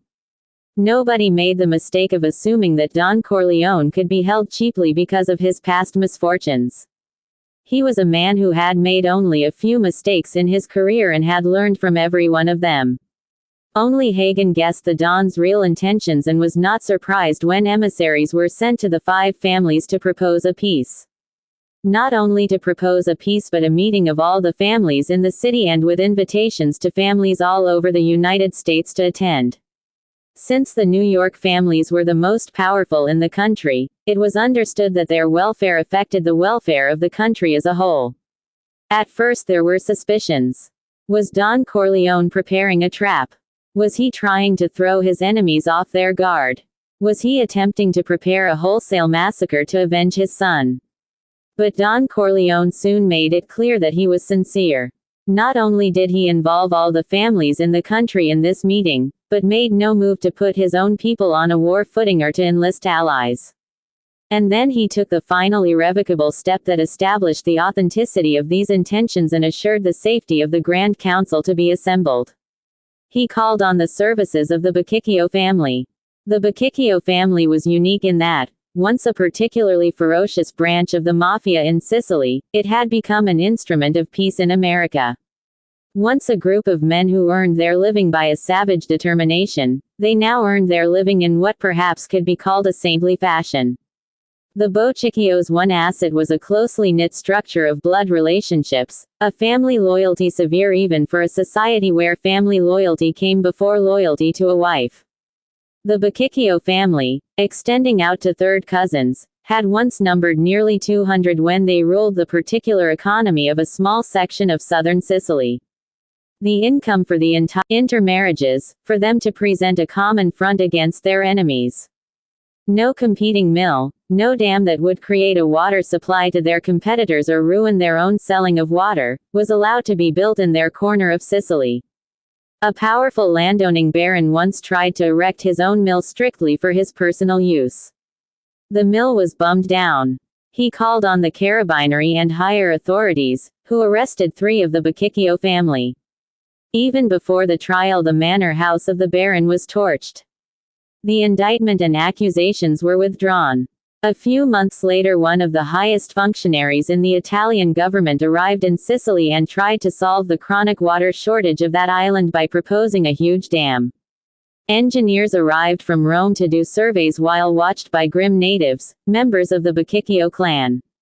Police flooded the area, housed in a specially built barracks. It looked like nothing could stop the dam from being built and supplies and equipment had actually been unloaded in Palermo. That was as far as they got.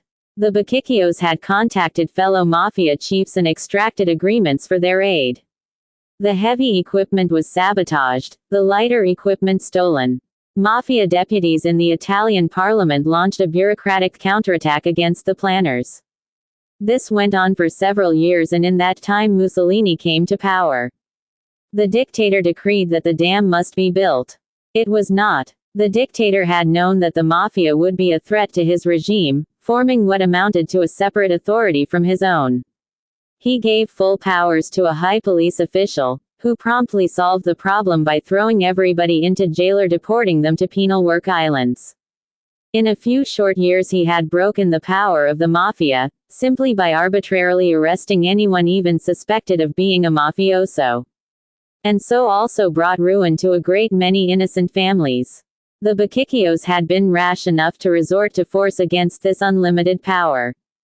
Half of the men were killed in armed combat, the other half deported to penal island colonies. There were only a handful left when arrangements were made for them to emigrate to America via the clandestine underground route of jumping ship through Canada. There were almost 20 immigrants, and they settled in a small town not far from New York City, in the Hudson Valley, where by starting at the very bottom they worked their way up to owning a garbage, smothered to death. But as the men married, to Sicilian girls, needless to say, children came, and the garbage business, though providing a living, was not really enough to pay for the finer things America had to offer. And so, as a diversification, the Bacchicchio family became negotiators and hostages in the peace efforts of warring mafia families. A strain of stupidity ran through the Bacchicchio clan, or perhaps they were just primitive. In any case, they recognized their limitations and knew they could not compete with other mafia families in the struggle to organize and control more sophisticated business structures like prostitution, gambling, dope, and public fraud. They were straight from the shoulder people who could offer a gift to an ordinary patrolman but did not know how to approach a political bagman. They had only two assets: their honor and their ferocity. A Bacchicchio never lied, never committed an act of treachery. Such behavior was too complicated. Also, a Bacchicchio never forgot an injury and never left it unavenged, no matter what the cost. And so by accident they stumbled into what would prove to be their most lucrative profession. When warring families wanted to make peace and arrange a parley, the Bacchicchio clan was contacted. The head of the clan would handle the initial negotiations and arrange for the necessary hostages. For instance, when Michael had gone to meet Sollozzo, a Bacchicchio had been left with the Corleone family as surety for Michael's safety, the service paid for by Sollozzo. If Michael were killed by Sollozzo, then the Bacchicchio male hostage held by the Corleone family would be killed by the Corleones. In this case, the Bacchicchios would take their vengeance on Sollozzo as the cause of their clansman's death. Since the Bacchicchios were so primitive, they never let anything, any kind of punishment, stand in their way of vengeance. They would give up their own lives, and there was no protection against them if they were betrayed. A Bacchicchio hostage was gilt-edged insurance. And so now when Don Corleone employed the Bacchicchios as negotiators and arranged for them to supply hostages for all the families to come to the peace meeting, there could be no question as to his sincerity. There could be no question of treachery. The meeting would be safe as a wedding. Hostages given. The meeting took place in the directors' conference room of a small commercial bank whose president was indebted to Don Corleone, and indeed some of whose stock belonged to Don Corleone, though it was in the president's name. The president always treasured that moment when he had offered to give Don Corleone a written document proving his ownership of the shares, to preclude any treachery. Don Corleone had been horrified. "I would trust you with my whole fortune," he told the president. "I would trust you with my life and the welfare of my children. It is inconceivable to me that you would ever trick me or otherwise betray me. My whole world, all my faith in my judgment of human character would collapse. Of course I have my own written records so that if something should happen to me my heirs would know that you hold something in trust for them. But I know that even if I were not here in this world to guard the interests of my children, you would be faithful to their needs." The president of the bank, though not Sicilian, was a man of tender sensibilities. He understood the Don perfectly. Now the Godfather's request was the president's command, and so on a Saturday afternoon, The executive suite of the bank, the conference room with its deep leather chairs, its absolute privacy, was made available to the families. Security at the bank was taken over by a small army of hand-picked men wearing bank guard uniforms. At 10 o'clock on a Saturday morning, the conference room began to fill up. Besides the 5 families of New York, there were representatives from 10 other families across the country, with the exception of Chicago, that black sheep of their world. They had given up trying to civilize Chicago, and they saw no point in including those mad dogs in this important conference. A bar had been set up and a small buffet. Each representative to the conference had been allowed one aide. Most of the dons had brought their consiglieres as aides, so there were comparatively few young men in the room. Tom Hagen was one of those young men and the only one who was not Sicilian. He was an object of curiosity, a freak. Hagen knew his manners. He did not speak. He did not smile. He waited on his boss, Don Corleone, with all the respect of a favorite earl waiting on his king. Bringing him a cold drink, lighting his cigar, positioning his ashtray. With respect but no obsequiousness.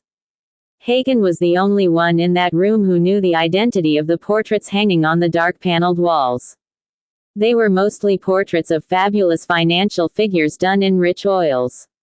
One was of Secretary of the Treasury Hamilton. Hagen could not help thinking that Hamilton might have approved of this peace meeting being held in a banking institution. Nothing was more calming, more conducive. The arrival time had been staggered for between 9:30 to 10 a.m.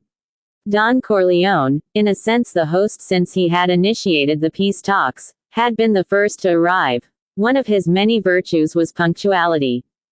The next to arrive was Carlo Tremonti, who had made the southern part of the United States his territory. He was an impressively handsome middle-aged man, tall for a Sicilian, with a very deep sunburn, exquisitely tailored and barbered. He did not look Italian, he looked more like one of those pictures in the magazines of millionaire fishermen lolling on their yachts. The Tremonti family earned its livelihood from gambling, and no one meeting their don would ever guess with what ferocity he had won his empire. Emigrating from Sicily as a small boy, he had settled in Florida and grown to manhood there, employed by the American syndicate of southern small-town politicians who controlled gambling. These were very tough men backed up by very tough police officials, and they never suspected that they could be overthrown by such a greenhorn immigrant. They were unprepared for his ferocity and could not match it simply because the rewards being fought over were not, to their minds, worth so much bloodshed.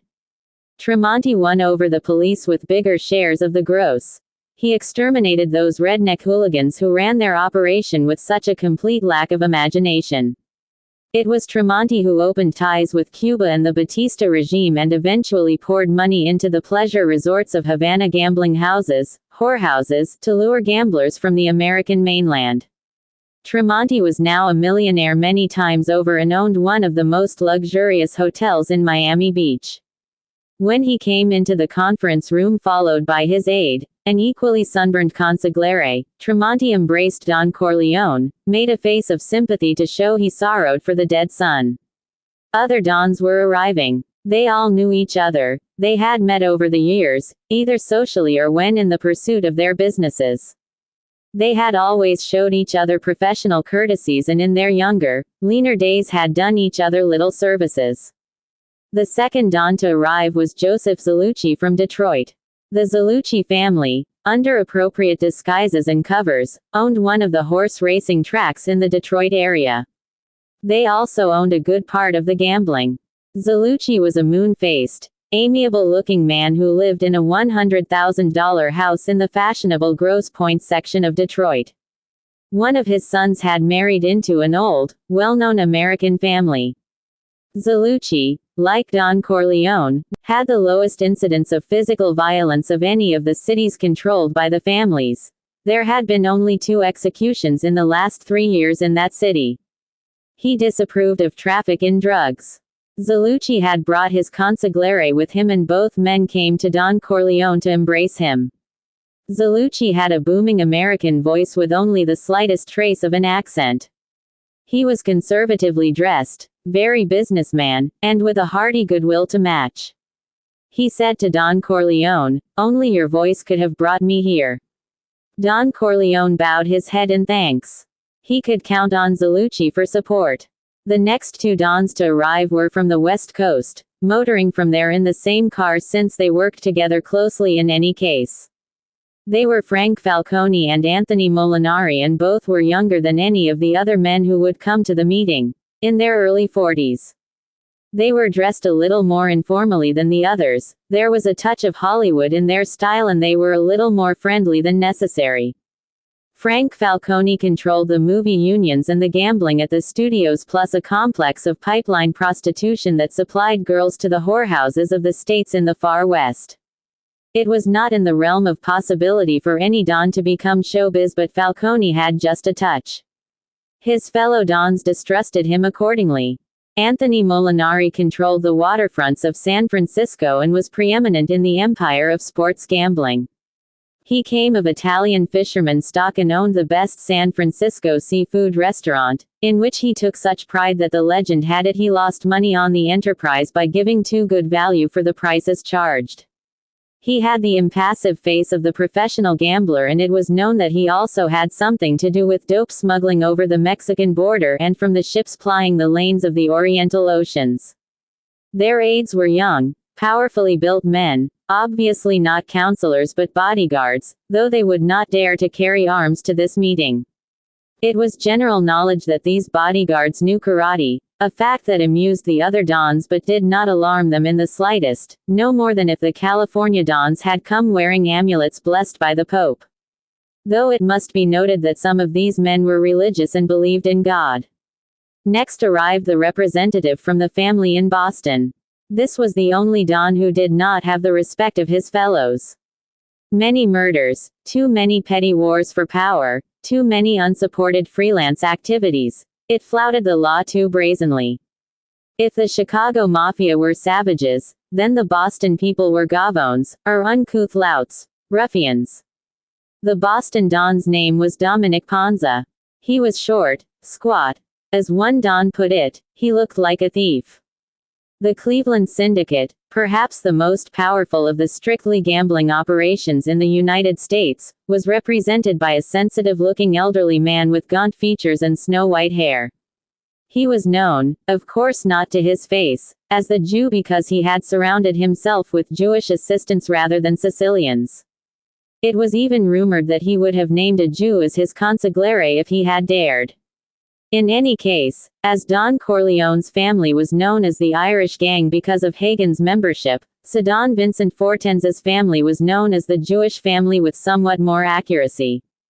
But he ran an extremely efficient organization, and he was not known ever to have fainted at the sight of blood, despite his sensitive features. He ruled with an iron hand in a velvet political glove. The representatives of the five families of New York were the last to arrive, and Tom Hagen was struck by how much more impressive, these five men were than the out-of-towners, the Hicks. For one thing, the five New York Dons were in the old Sicilian tradition. They were men with a belly, meaning, figuratively, power and courage, and literally, physical flesh, as if the two went together, as indeed they seemed to have done in Sicily. The five New York Dons were stout, corpulent men with massive leonine heads, features on a large scale, fleshy imperial noses, thick mouths, heavy folded cheeks. They were not too well tailored or barbered. They had the look of no-nonsense busy men without vanity. There was Anthony Strachey, who controlled the New Jersey area and the shipping on the west side docks of Manhattan. He ran the gambling in Jersey and was very strong with the Democratic political machine. He had a fleet of freight hauling trucks that made him a fortune, primarily because his trucks could travel with a heavy overload and not be stopped and fined by highway weight inspectors.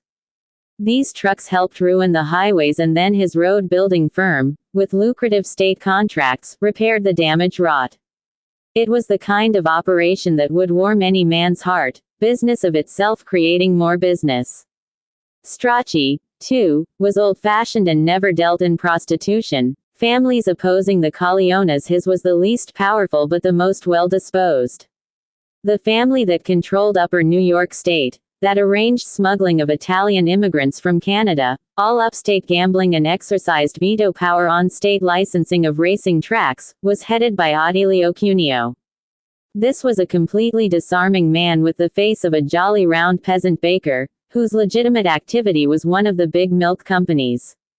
Cuneo was one of those men who loved children and carried a pocket full of sweets in the hopes of being able to pleasure one of his many grandchildren or the small offspring of his associates.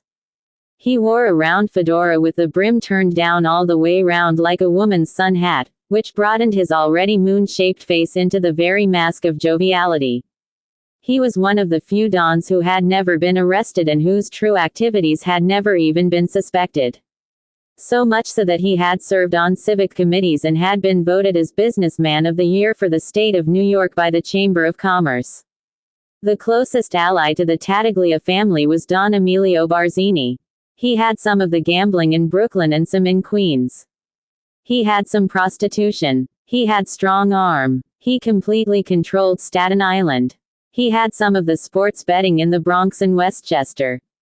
He was in narcotics. He had close ties to Cleveland and the West Coast, and he was one of the few men shrewd enough to be interested in Las Vegas and Reno, the open cities of Nevada. He also had interests in Miami Beach and Cuba. After the Corleone family, his was perhaps the strongest in New York and therefore in the country. His influence reached even to Sicily. His hand was in every unlawful pie.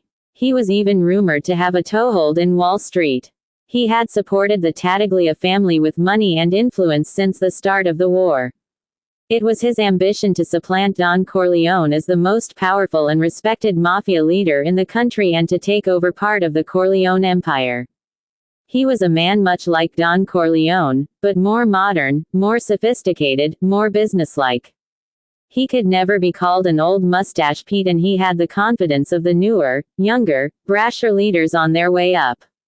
He was a man of great personal force in a cold way, with none of Don Corleone's warmth, and he was perhaps contempt by the others. For one thing, it was known that he had allowed himself to be dominated by Sollozzo, had in fact been led by the nose by that fine Turkish hand. He was held responsible for all this commotion, this uproar that had so affected the conduct of everyday business by the New York families. Also, he was a 60-year-old dandy and woman chaser. And he had ample opportunity to indulge his weakness. For the Tattaglia family dealt in women. Its main business was prostitution. It also controlled most of the nightclubs in the United States and could place any talent anywhere in the country. Philip Tattaglia was not above using strong arm to get control of promising singers and comics and muscling in on-record firms. But prostitution was the main source of the family income. His personality was unpleasant to these men. He was a whiner, always complaining of the costs in his family business. Laundry bills, all those towels, ate up the profits, but he owned the laundry firm that did the work. The girls were lazy and unstable, running off, committing suicide. The pimps were treacherous and dishonest and without a shred of loyalty. Good help was hard to find. Young lads of Sicilian blood turned up their noses at such work, considered it beneath their honor to traffic and abuse women. Those rascals who would slit a throat with a song on their lips and the cross of an Easter palm in the lapel of their jackets. So Philip Tattaglia would rant on to audiences unsympathetic and contemptuous. His biggest howl was reserved for authorities who had it in their power to issue and cancel liquor licenses for his nightclubs and cabarets. He swore he had made more millionaires than Wall Street with the money he had paid those thieving guardians of official seals. In a curious way, his almost victorious war against the Corleone family had not won him the respect it deserved. They knew his strength had come first from Sollozzo and then from the Bonini family. Also, the fact that with the advantage of surprise he had not won complete victory was evidence against him. If he had been more efficient, all this trouble could have been avoided. The death of Don Corleone would have meant the end of the war. It was proper, since they had both lost sons in their war against each other, that Don Corleone and Philip Tattaglia should acknowledge each other's presence only with a formal nod. Don Corleone was the object of attention, the other men studying him to see what mark of weakness had been left on him by his wounds and defeats. The puzzling factor was why Don Corleone had sued for peace after the death of his favorite son. It was an acknowledgement of defeat and would almost surely lead to a less. There were greetings, there were drinks to be served, and almost another half-hour went by before Don Corleone took his seat at the polished walnut table. Unobtrusively, Hagen sat in the chair slightly to the Don's left and behind him. This was the signal for the other Dons to make their way to the table. Their aides sat behind them, the consiglieres up close so that they could offer any advice when needed. Don Corleone was the first to speak, and he spoke as if nothing had happened. As if he had not been grievously wounded and his eldest son slain, his empire in a shambles, his personal family scattered, Freddie in the west and under the protection of the Molinari family, and Michael secreted in the wastelands of Sicily. He spoke, naturally, in Sicilian dialect. "I want to thank you all for coming," he said. "I consider it a service done to me personally, and I am in the debt of each and every one of you. And so I will say at the beginning that I am here not to quarrel or convince, but only to reason, and as a reasonable man do everything possible for us all to part friends here too. I give my word on that, and some of you who know me well know I do not give my word lightly. Ah, well, let's get down to business. We are all honorable men here, we don't have to give each other assurances as if we were lawyers." He paused. None of the others spoke. Some were smoking cigars, others sipping their drinks. All of these men were good listeners, patient men. They had one other thing in common. They were those rarities, men who had refused to accept the rule of organized society, men who refused the dominion of other men. There was no force, no mortal man who could bend them to their will unless they wished it. They were men who guarded their free will with wiles and murder. Their wills could be subverted only by death, or the utmost reasonableness. Don Corleone sighed. "How did things ever go so far?" he asked rhetorically. "Well, no matter. A lot of foolishness has come to pass. It was so unfortunate, so unnecessary. But let me tell what happened, as I see it." He paused to see if someone would object to his telling his side of the story. "Thank God my health has been restored, and maybe I can help set this affair aright. Perhaps my son was too rash, too headstrong, I don't say no to that. Anyway, let me just say that Sollozzo came to me with a business affair in which he asked me for my money, and my quiet man and such endeavors are too lively for my taste. I explained this to Sollozzo, with all respect for him and the Tattaglia family. I gave him my no, with all courtesy. I told him his business would not interfere with mine, that I had no objection to his earning his living in this fashion. He took it ill and brought misfortune down on all our heads. Well, that's life. Everyone here could tell his own tale of sorrow. That's not to my purpose." Don Corleone paused and motioned to Hagen for a cold drink, which Hagen swiftly furnished him. Don Corleone wet his mouth. "I'm willing to make the peace," he said. "Tattaglia has lost a son, I have lost a son. We are quits. What would the world come to if people kept carrying grudges against all reason? That has been the cross of Sicily, where men are so busy with vendettas they have no time to earn bread for their families. It's foolishness. So I say now, let things be as they were before. I have not taken any steps to learn who betrayed and killed my son. Given peace, I will not do so. I have a son who cannot come home, and I must receive assurances that when I arrange matters so that he can return safely, that there will be no interference, no danger from the authorities. Once that's settled, maybe we can talk about other matters that interest us and do ourselves, all of us, a profitable service today." Corleone gestured expressively, submissively, with his hands. "That is all I want." It was very well done. It was the Don Corleone of old.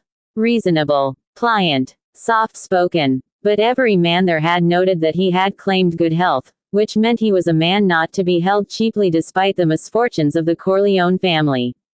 It was noted that he had said the discussion of other business was useless until the peace he asked for was given. It was noted that he had asked for the old status quo, that he would lose nothing despite his having got the worst of it over the past year. However, it was Emilio Barzini who answered Don Corleone, not Tattaglia. He was curt and to the point without being rude or insulting. That is all true enough, Barzini said. But there's a little more. Don Corleone is too modest. The fact is that Sollozzo and the Tattaglias could not go into their new business without the assistance of Don Corleone. In fact, his disapproval injured them. That's not his fault. Prosecuting attorneys drive a hard bargain when one of our people get in trouble with narcotics. Even a Sicilian sentenced to 20 years might break the omerta and talk his brains out. That can't happen. Don Corleone controls all that apparatus. His refusal to let us use it is not the act of a friend. He takes the bread out of the mouths of our families. Times have changed. It is not like the old days where everyone can go his own way. If Corleone had all the judges in New York, then he must share them or let us others use them. Certainly he can present a bill for such services. We're not communists, after all. But he has to let us draw water from the well. It's that simple. When Barzini had finished talking, there was a silence. The lines were now drawn. There could be no return to the old status quo. What was more important was that Barzini, by speaking out, was saying that if peace was not made, he would openly join the Tattaglia in their war against the Corleone. And he had scored a telling point. Their lives and their fortunes depended upon their doing each other services. The denial of a favor asked by a friend was an act of aggression. Favors were not asked lightly and so could not be lightly refused. Don Corleone finally spoke to answer. My friends, he said, I didn't refuse out of spite. You all know me. When have I ever refused an accommodation? That's simply not in my nature. But I had to refuse this time. Why? Because I think this drug business will destroy us in the years to come. There is too much strong feeling about such traffic in this country. It's not like whiskey or gambling or even women, which most people want and is forbidden them by the Pesanovante of the church and the government. But drugs are dangerous for everyone connected with them. It could jeopardize all other business. And let me say, I'm flattered by the belief that I am so powerful with the judges and law officials. I wish it were true. I do have some influence, but many of the people who respect my counsel might lose this respect if drugs become involved in our relationship. They are afraid to be involved in such business and they have strong feelings about it. Even policemen who help us in gambling and other things would refuse to help us in drugs. So to ask me to perform a service in these matters is to ask me to do a disservice to myself. But I'm willing to do even that if all of you think it proper in order to adjust other matters. When Don Corleone's proposal, if that proposal was endorsed by the national group gathered here, it was understood that he would never participate in the operational phase, nor would he invest his money. He would merely use his protective influence with the legal apparatus. But this was a formidable concession. The Don of Los Angeles, Frank Falcone, spoke to answer. There's no way of stopping our people from going into that business. They go in on their own and they get in trouble. There's too much money in it to resist. So it is more dangerous if we don't go in. At least if we control it, we can cover it better, organize it better, make sure it causes less trouble. Being in it is not so bad. There has to be control, there has to be protection, there has to be organization. We can't have everybody running around doing just what they please like a bunch of anarchists. The Don of Detroit, more friendly to Corleone than any of the others, also now spoke against his friend's position, in the interest of reasonableness. I don't believe in drugs, he said. For years I paid my people extra so they wouldn't do that kind of business. But it didn't matter, it didn't help. Somebody comes to them and says, I have powders, if you put up the $3,000–4,000 investment we can make $50,000 distributing. Who can resist such a profit? And they are so busy with their little side business they neglect the work I pay them to do. There's more money in drugs. It's getting bigger all the time. There's no way to stop it, so we have to control the business and keep it respectable. I don't want any of it near schools. I don't want any of it sold to children. That is an infamy. In my city I would try to keep the traffic in the dark people, the colored. They are the best customers, the least troublesome, and they are animals anyway. They have no respect for their wives or their families or for themselves. Let them lose their souls with drugs. But something has to be done. We just can't let people do as they please and make trouble for everyone. This speech of the Detroit Don was received with loud murmurs of approval. He had hit the nail on the head. You couldn't even pay people to stay out of the drug traffic. As for his remarks about children, that was his well-known sensibility, his tender-heartedness speaking. After all, who would sell drugs to children? Where would children get the money? As for his remarks about the Coloreds, that was not even heard. The Negroes were considered of absolutely no account, of no force whatsoever. That they had allowed society to grind them into the dust proved them irrelevancies. All the Dons spoke. All of them deplored the traffic in drugs as a bad thing that would cause trouble but agreed there was no way to control it. There was, simply, too much money to be made in the business, therefore it followed that there would be men who would dare anything to dabble in it. That was human nature. It was finally agreed. Drug traffic would be permitted and Don Corleone must give it some legal protection in the East. It was understood that the Barzini and Tattaglia families would do most of the large-scale operations. With this out of the way, the conference was able to move on to other matters of a wider interest. There were many complex problems to be solved. It was agreed that Las Vegas and Miami were to be open cities where any of the families could operate. They all recognized that these were the cities of the future. It was also agreed that no violence would be permitted in these cities and that petty criminals of all types were to be discouraged. It was agreed that in momentous affairs, in executions that were necessary but might cause too much of a public outcry, the execution must be approved by this council. It was agreed that button men and other soldiers were to be restrained from violent crimes and acts of vengeance against each other on personal matters. It was agreed that families would do each other services when requested, such as providing executioners, technical assistance in pursuing certain courses of action such as bribing jurors, which in some instances could be vital. These discussions, informal, colloquial and on a high level, took time and were broken by lunch and drinks from the buffet bar. Finally Don Barzini sought to bring the meeting to an end. "That's the whole matter then," he said. "We have the peace and let me pay my respects to Don Corleone, whom we all have known over the years as a man of his word. If there are any more differences we can meet again, we need not become foolish again. On my part the road is new and fresh. I'm glad this is all settled." Only Philip Tattaglia was a little worried still. The murder of Santino Corleone made him the most vulnerable person in this group if war broke out again.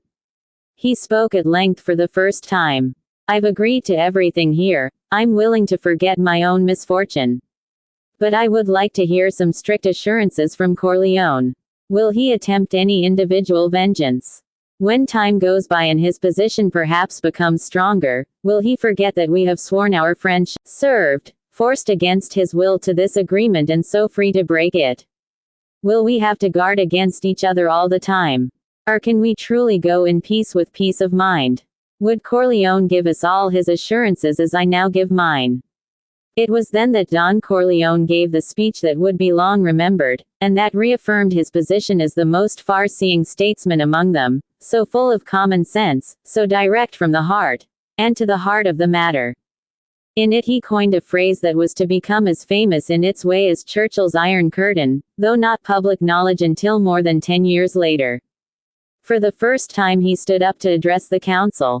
He was short and a little thin from his illness, perhaps his 60 years showed a bit more, but there was no question that he had regained all his former strength, and had all his wits.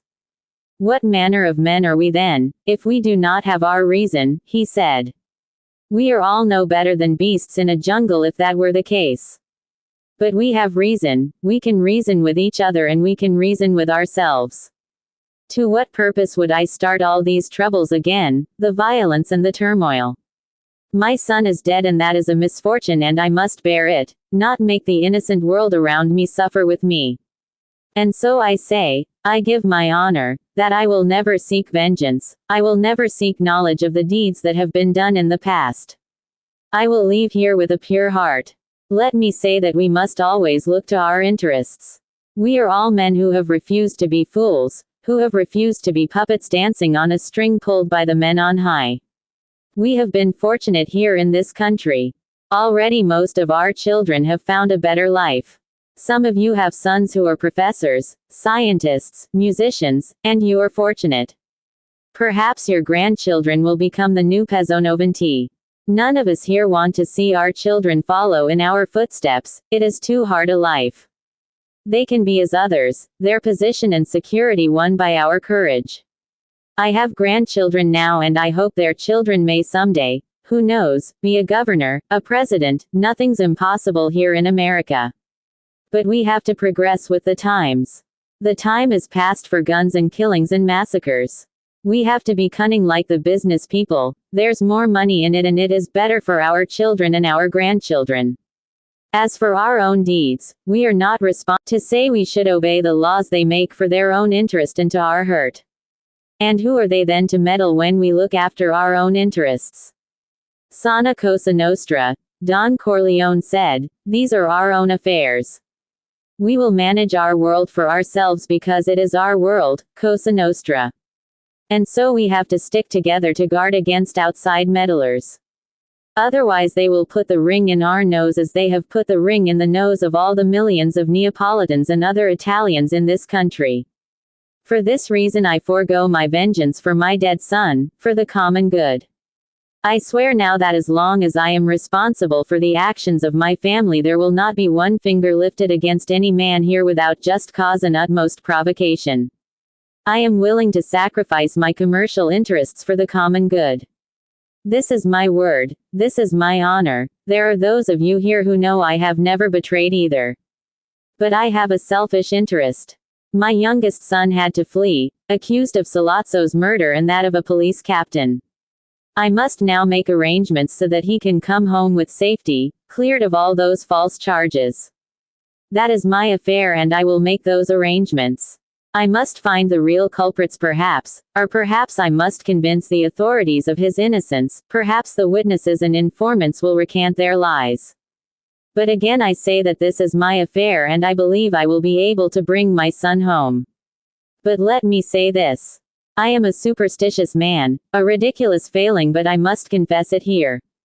And so if some unlucky accident should befall my youngest son, if some police officer should accidentally shoot him, if he should hang himself in his cell, if new witnesses appear to testify to his guilt, my superstition will make me feel that it was the result of the ill will still borne me by some people here. Let me go further. If my son is struck by a bolt of lightning I will blame some of the people here. If his plane should fall into the sea or his ship sink beneath the waves of the ocean, if he should catch a mortal fever, if his automobile should be struck by a train, such is my superstition that I would blame the ill will felt by people here. Gentlemen, that ill will, that bad luck, I could never forgive. But aside from that let me swear by the souls of my grandchildren that I will never break the peace we have made. After all, are we or are we not better men than those Pezonovanti who have killed countless millions of men in our lifetimes?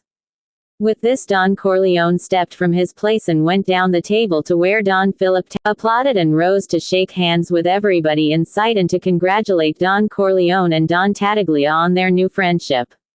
It was not perhaps the warmest friendship in the world, they would not send each other Christmas gift greetings, but they would not murder each other.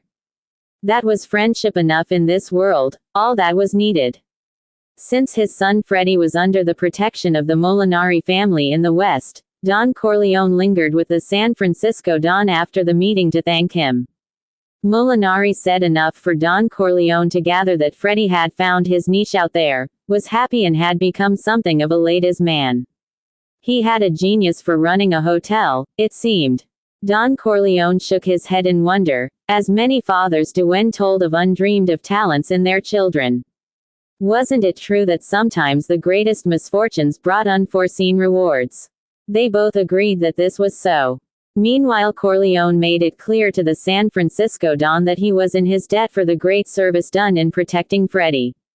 He let it be known that his influence would be exerted so that the important racing wires would always be available to his people no matter what changes occurred in the power structure in the years to come, An important guarantee, since the struggle over this facility was a constant open wound complicated by the fact that the Chicago people had their heavy hand in it.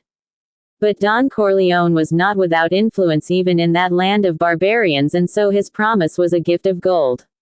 It was evening before Don Corleone, Tom Hagen and the bodyguard chauffeur, who happened to be Rocco Lampone, arrived at the mall in Long Beach. When they went into the house, the Don said to Hagen, "Our driver, that man Lampone, keep an eye on him. He's a fellow worth something better, I think." Hagen wondered at this remark. Lampone had not said a word all day, had not even glanced at the two men in the back seat. He had opened the door for the Don, the car had been in front of the bank when they emerged, he had done everything correctly, but no more than any well-trained chauffeur might do. Evidently the Don's eye had seen something he had not seen. The Don dismissed Hagen and told him to come back to the house after supper, but to take his time and rest a little, since they would put in a long night of discussion. He also told Hagen to have Clemenza and Tessio present. They should come at 10 p.m., not before. Hagen was to brief Clemenza and Tessio on what had happened at the meeting that afternoon. At 10 the Don was waiting for the three men, whiskey bottles, ice and soda water. The Don gave his instructions. "We made the peace this afternoon," he said. "I gave my word and my honor, and that should be enough for all of you. But our friends are not so trustworthy, so let's all be on our guard still. We don't want any more nasty little surprises." Then Don turned to Hagen. "You've let the Bacchicchio hostages go?" Hagen nodded. "I called Clemenza as soon as I got home." Corleone turned to the massive Clemenza. The Caporegime nodded. "I released them. Tell me, Godfather, is it possible for a Sicilian to be as dumb as the Bacchicchios pretend to be?" Don Corleone smiled a little. "They are clever enough to make a good living. Why is it so necessary to be more clever than that? It's not the Bacchicchios who cause the troubles of this world. But it is true, they haven't got the Sicilian head. They were all in a relaxed mood, now that the war was over." Don Corleone himself mixed drinks and brought one to each man. The Don sipped his carefully and lit up a cigar. "I want nothing set forth to discover what happened to Sonny, that's done with and to be forgotten. I want all cooperation with the other families, even if they become a little greedy and we don't get our proper share in things. I want nothing to break this peace, no matter what the provocation, until we've found a way to bring Michael home. And I want that to be first thing on your minds. Remember this, when he comes back, he must come back in absolute safety. I don't mean from the Tattaglias or the Barzinis. What I'm concerned about are the police. Sure, we can get rid of the real evidence against him. That waiter won't testify, nor that spectator or gunman or whatever he was. The real evidence is the least of our worries, since we know about it. What we have to worry about is the police framing false evidence because their informers have assured them that Michael Corleone is the man who killed their captain. Very well. We have to demand that the 5 families do everything in their power to correct this belief of the police. All their informers who work with the police must come up with new stories. I think after my speech this afternoon they will understand it is to their interest to do so. But that's not enough. We have to come up with something special so Michael won't ever have to worry about that again. Otherwise there's no point in him coming back to this country. Had mine. I want all the land around the mall bought, the houses bought. I don't want any man able to look out his window into my garden even if it is a mile away. I want a fence around the mall, and I want the mall to be on full protection all the time. I want a gate in that fence. In short, I wish now to live in a fortress. Let me say to you now that I will never go into the city to work again. I will be semi-retired. I feel an urge to work in the garden, to make a little wine when the grapes are in season. I want to live in my house. The only time I'll leave is to go on a little vacation or to see someone on important business, and then I want all precautions taken. Now don't take this amiss. I'm not preparing anything. I'm being prudent. I've always been a prudent man. There is nothing I find so little to my taste as carelessness in life. Women and children can afford to be careless, men cannot. Be leisurely in all these things. no frantic preparations to alarm our friends. It can be done in such a way as to seem natural. Now I'm going to leave things more and more up to each of you three. I want the Santino regime disbanded and the men placed in your regimes. That should reassure our friends and show that I mean peace. Tom, I want you to put together a group of men who will go to Las Vegas and give me a full report on what is going on out there. Tell me about Fredo. What is really happening out there? I hear I wouldn't recognize my own son.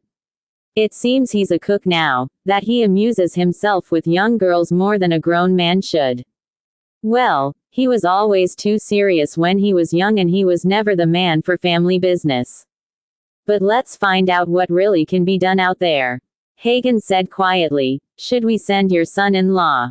After all, Carlo is a native of Nevada, he knows his way around. Don Corleone shook his head. No, my wife is lonely here without any of her children. I want Constanzia and her husband moved into one of the houses on the mall. I want Carlo given a responsible job. Maybe I've been too harsh on him. And, Don Corleone made a grimace, I'm short of sons. Take him out of the gambling and put him in with the unions where he can do some paperwork and a lot of talking. He's a good talker. There was the tiniest note of contempt in the Don's voice. Hagen nodded. Okay, Clemenza and I will go over all the people and put together a group to do the Vegas job. Do you want me to call Freddie home for a few days? The Don shook his head. He said cruelly, what for? My wife can still cook our meals. Let him stay out there. The three men shifted uneasily in their seats. They had not realized Freddie was in such severe, and they suspected it must be because of something they did not know. Don Corleone sighed. I hope to grow some good green peppers and tomatoes in the garden this year, more than we can eat. I'll make you presents of them. I want a little peace, a little quiet and tranquility for my old age. Well, that's all. Have another drink if you like. It was a dismissal. The men rose. Hagen accompanied Clemenza and Tessio to their cars and arranged meetings with them to thrash out the operational details that would accomplish the stated desires of their Don. Then he went back into the house where he knew Don Corleone would be waiting for him. The Don had taken off his jacket and tie and was lying down on the couch. His stern face was relaxed into lines of fatigue. He waved Hagen into a chair and said, well, consigliere, do you disapprove of any of my deeds today? Hagen took his time answering. No, he said, but I don't find it consistent, nor true to your nature. You say you don't want to find out how Santino was killed or want vengeance for it. I don't believe that. You gave your word for peace and so you'll keep the peace, but I can't believe you will give your enemies the victory they seem to have won today. You've constructed a magnificent riddle that I can't solve, so how can I approve or disapprove? A look of content came over the Don's face. Well, you know me better than anyone else. Even though you're not a Sicilian, I made you one. Everything you say is true, but there's a solution and you'll comprehend it before it spins out to the end. You agree everyone has to take my word and I'll keep my word. And I want my orders obeyed exactly. But, Tom, the most important thing is we have to get Michael home as soon as possible. Make that first in your mind and in your work. Explore all the legal alleys. I don't care how much money you have to spend. It has to be foolproof when he comes home. Consult the best lawyers on criminal law. I'll give you the names of some judges who will give you a private audience. Until that time we have to guard against all treacheries. Hagen said, like you, I'm not worried so much about the real evidence as the evidence they will manufacture. Can't take too long. There are troubles in Sicily. The young fellows over there don't listen to their elders anymore, and a lot of the men deported from America are just too much for the old-fashioned Dons to handle. Michael could get caught in between. I've taken some precautions against that and he's still got a good cover, but that cover won't last forever. That's one of the reasons I had to make the peace. Barzini has friends in Sicily and they were beginning to sniff Michael's trail. That gives you one of the answers to your riddle. I had to make the peace to ensure my son's safety. There was nothing else to do. Hagen didn't bother asking the Don how he had gotten this information. He was not even surprised, and it was true that this solved part of the riddle. When I meet with Tattaglia's people to firm up the details, should I insist that all his drug middlemen be clean? The judges will be a little skittish about giving light sentences to a man with a record. Don Corleone shrugged. They should be smart enough to figure that out themselves. Mention it, don't insist. We'll do our best, but if they use a real snowbird and he gets caught, we won't lift a finger. We'll just tell them nothing can be done. But Barzini is a man who will know that without being told. You notice how he never committed himself in this affair. One might never have known he was in any way concerned. That is a man who doesn't get caught on the losing side. Hagen was startled. You mean he was behind Sollozzo and Tattaglia all the time? Don Corleone sighed. Tattaglia is a pimp. He could never have outfought Santino. That's why I don't have to know about what happened. It's enough to know that Barzini had a hand in it. Hagen let this sink in. The Don was giving him clues, but there was something very important left out. Hagen knew what it was, but he knew it was not his place to ask. He said good night and turned to go. The Don had a last word for him. Remember, use all your wits for a plan to bring Michael home, the Don said. And one other thing. Arrange with the telephone man so that every month I get a list of all the telephone calls, made and received, by Clemenza and Tessio. I suspect them of nothing. I would swear they would never betray me. But there's no harm in knowing any little thing that may help us before the event. Hagen nodded and went out. He wondered if the Don was keeping a check on him also in some way, and then was ashamed of his suspicion. But now, he was sure that in the subtle and complex mind of the Godfather a far-ranging plan of action was being initiated that made the day's happenings no more than a tactical retreat. And there was that one dark fact that no one mentioned, that he himself had not dared to ask, that Don Corleone ignored. All pointed to a day of reckoning in Chapter 21, but it was to be nearly another year before Don Corleone could arrange for his son Michael to be smuggled back into the United States. During that time the whole family racked their brains for suitable schemes. Even Carlo Rizzi was listened to now that he was living in the mall with Connie. During that time they had a second child, a boy. But none of the schemes met with the Don's approval. Finally it was the Bacchicchio family who, through a misfortune of its own, solved the problem. There was one Bacchicchio, a young cousin of no more than 25 years of age, named Felix, who was born in America and with more brains than anyone in the clan had ever had before. He had refused to be drawn into the family garbage hauling business and married a nice American girl of English stock to further his split from the clan. He went to school at night, to become a lawyer, and worked during the day as a civil service post office clerk. During that time he had 3 children, but his wife was a prudent manager and they lived on his salary until he got his law degree. Now Felix Bacchicchio, like many young men, thought that having struggled to complete his education and master the tools of his profession, his virtue would automatically be rewarded and he would earn a decent living. This proved not to be the case. Still proud, he refused all help from his clan. But a lawyer friend of his, a young man well connected and with a budding career in a big law firm, talked Felix into doing him a little favor. It was very complicated, seemingly legal, and had to do with a bankruptcy fraud. It was 1,000,000 to 1 shot against its being found out. Felix Bacchicchio took the chance. Since the fraud involved using the legal skills he had learned in a university, it seemed not so reprehensible, and, in an odd way, not even criminal. To make a foolish story short, the fraud was discovered. The lawyer friend refused to help Felix in any manner, refused to even answer his telephone calls. The 2 principals in the fraud, shrewd middle-aged businessmen who furiously blamed Felix Bacchicchio's legal clumsiness for the plan going awry, pleaded guilty and cooperated with the state, naming Felix Bacchicchio as the ringleader of the fraud and claiming he had used threats of violence to control their business and force them to cooperate with him in his fraudulent schemes. Testimony was given that linked Felix with uncles, and Bacchicchio was given a sentence of 1 to 5 years and served 3 of them. The clan did not ask help from any of the families or Don Corleone because Felix had refused to ask their help and had to be taught a lesson. That mercy comes only from the family, that the family is more loyal and more to be trusted than society. In any case, Felix Bacicchio was released from prison after serving 3 years, went home and kissed his wife and 3 children and lived peacefully for a year, and then showed that he was of the Bacicchio clan after all. Without any attempt to conceal his guilt, he procured a weapon, a pistol, and shot his lawyer friend to death.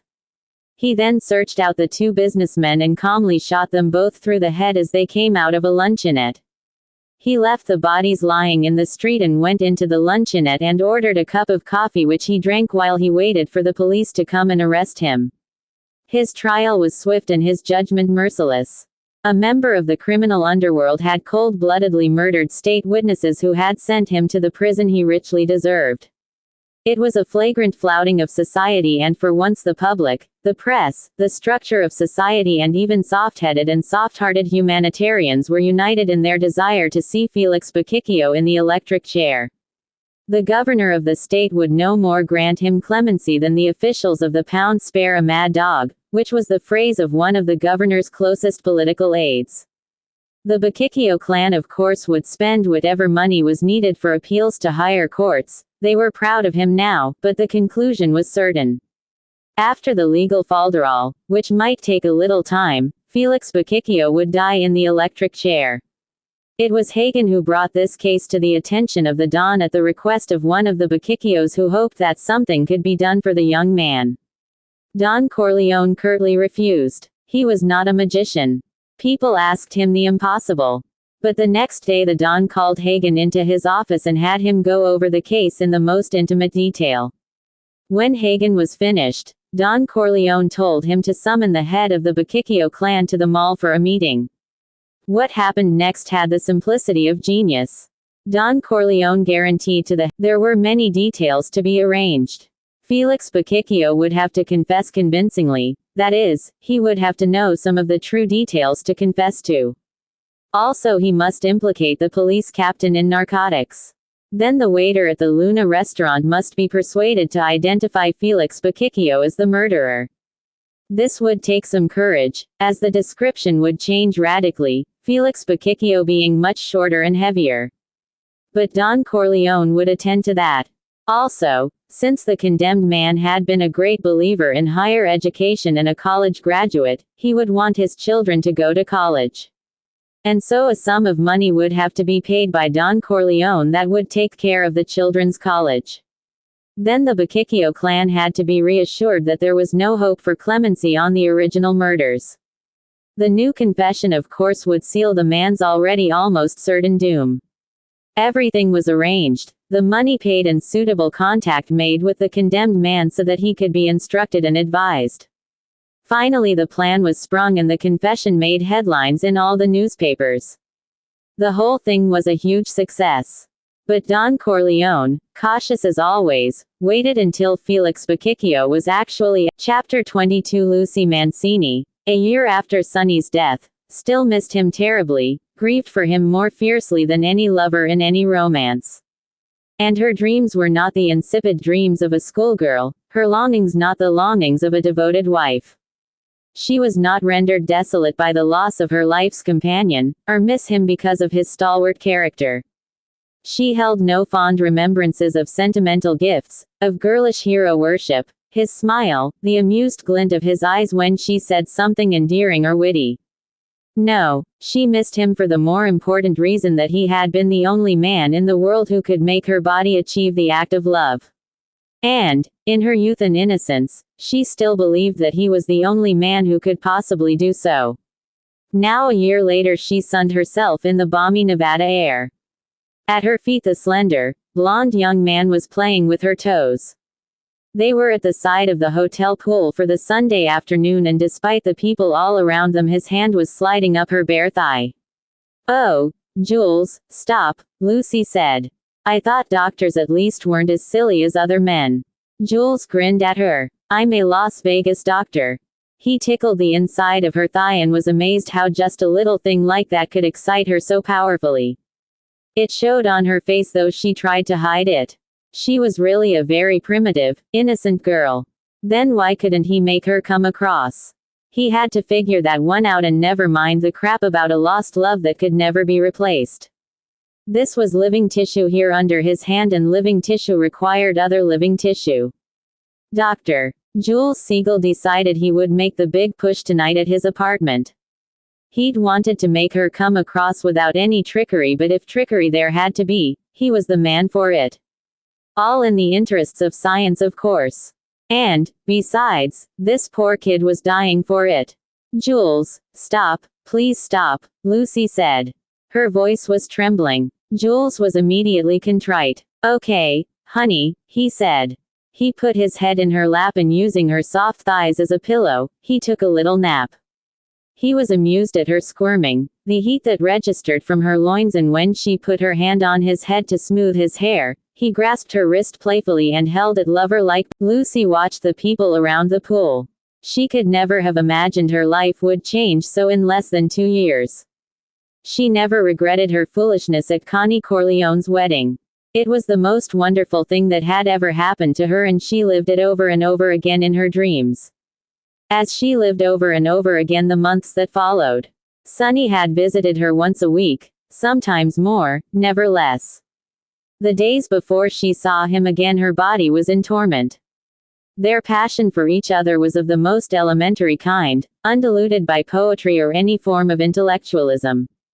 It was love of the coarsest nature, a fleshly love, a love of tissue for opposing tissue. When Sonny called to her he was coming, she made certain there was enough liquor in the apartment and enough food for supper and breakfast, because usually he would not leave until late the next morning. He wanted his fill of her as she wanted her fill of him. He had his own key, and when he came in the door she would fly into his massive arms. They would both be brutally direct, brutally primitive. During their first kiss they would be fumbling at each other's clothing, and he would be lifting her in the air, and she would be wrapping her legs around his huge thighs. They would be making love standing up in the foyer of her apartment as if they had to repeat their first act of love together, and then he would carry her to the bedroom. They would lie in bed making love. They would live together in the apartment for 16 hours, completely naked. She would cook for him, enormous meals. Sometimes he would get phone calls obviously about business, but she never even listened to the words. She would be too busy toying with his body, fondling it, kissing it, burying her mouth in it.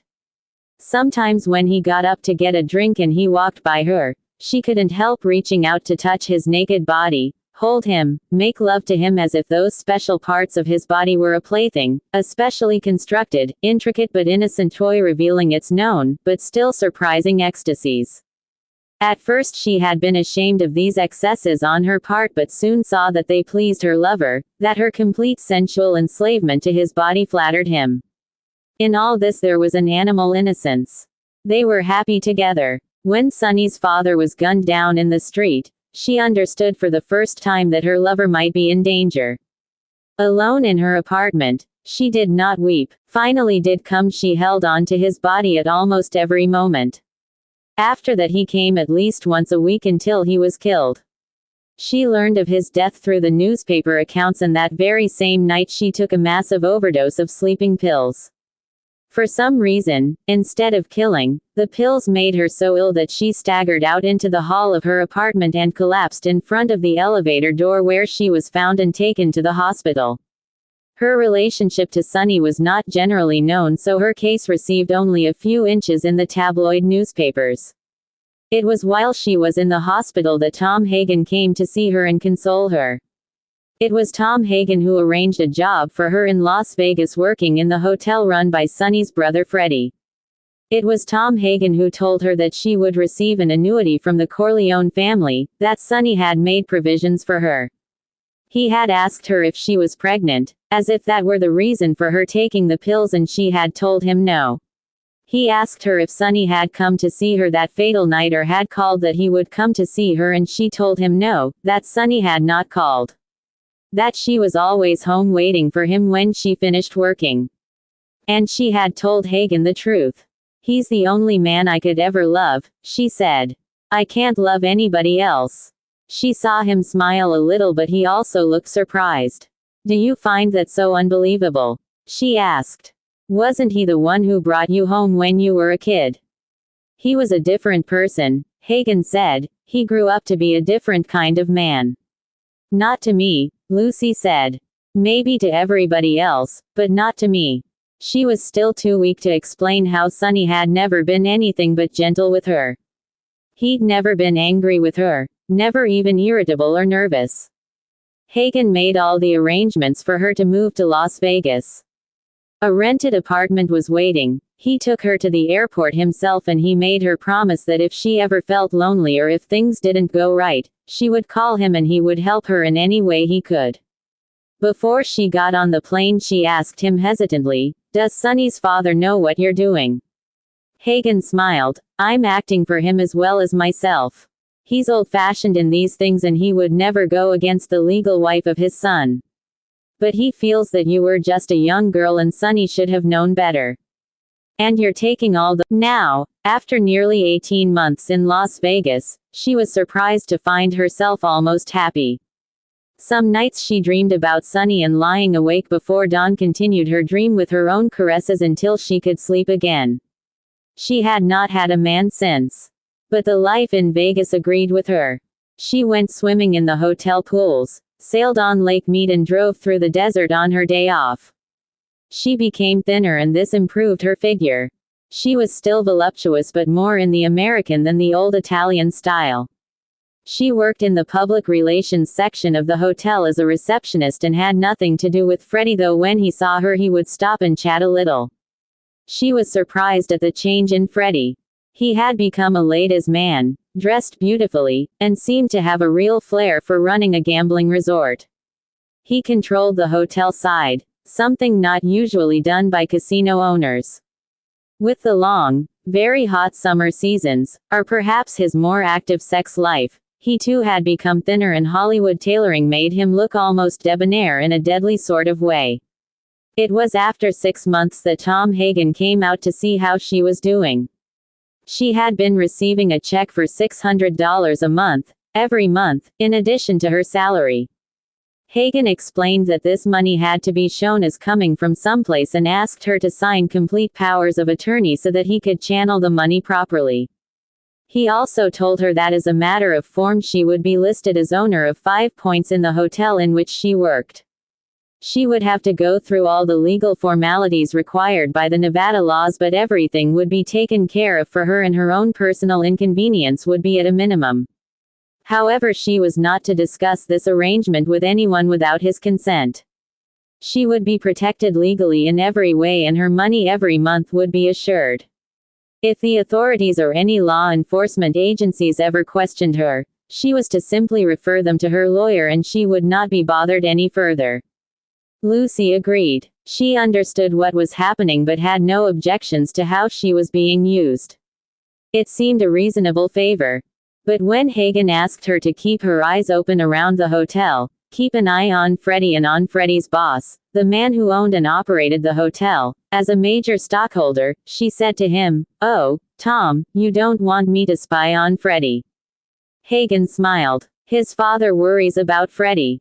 He's in fast company with Mo Green and we just want to make sure he doesn't get into any trouble. A foot in the door for bigger operations. It was shortly after this interview that Dr. Jules Siegel came to work as the hotel physician. He was very thin, very handsome and charming, and seemed very young to be a doctor, at least to Lucy. She met him when a lump grew above her wrist on her forearm. She worried about it for a few days, then one morning went to the doctor's suite of offices in the hotel. 2 of the showgirls from the chorus line were in the waiting room, gossiping with each other. They had the blonde peach-colored prettiness Lucy always envied. They looked angelic. But one of the girls was saying, "I swear if I have another dose I'm giving up dancing." When Dr. Jules Siegel opened his office door to motion one of the showgirls inside, Lucy was tempted to leave, and if it had been something more personal and serious she would have. Dr. Siegel was wearing slacks and an open shirt. The horn-rimmed glasses helped, and his quiet, reserved manner, But the impression he gave was an informal one, and like many basically old-fashioned people, Lucy didn't believe that medicine and informality mixed. When she finally got into his office, there was something so reassuring in his manner that all her misgivings fled. He spoke hardly at all, and yet he was not brusque, and he took his time. When she asked him what the lump was, he patiently explained that it was a quite common fibrous growth that could in no way be malignant or a cause for serious concern. He picked up a heavy medical book and said, "Hold out your arm." She held out her arm tentatively. He smiled at her for the first time. "I'm going to cheat myself out of a surgical fee," he said. "I'll just smash it with this book and it will flatten out. It may pop up again, but if I remove it surgically, you'll be out of money and have to wear bandages and all that." "Okay." She smiled at him. For some reason she had an absolute trust in him. "Okay," she said. In the next instant she let out a yell as he brought down the heavy medical volume on her forearm. The lump had flattened out, almost. "Did it hurt that much?" he asked. "No," she said. She watched him completing her case history card. "Is that all?" He nodded, not paying any more attention to her. She left. A week later he saw her in the coffee shop and sat next to her at the counter. "How's the arm?" He grinned at her. "You don't know how unorthodox I am. And I didn't know how rich you were." The Vegas Sun just published the list of point owners in the hotel, and Lucy Mancini has a big 10 points. "I could have made a fortune on that little bump." She didn't answer him, suddenly reminded of Hagen's warnings.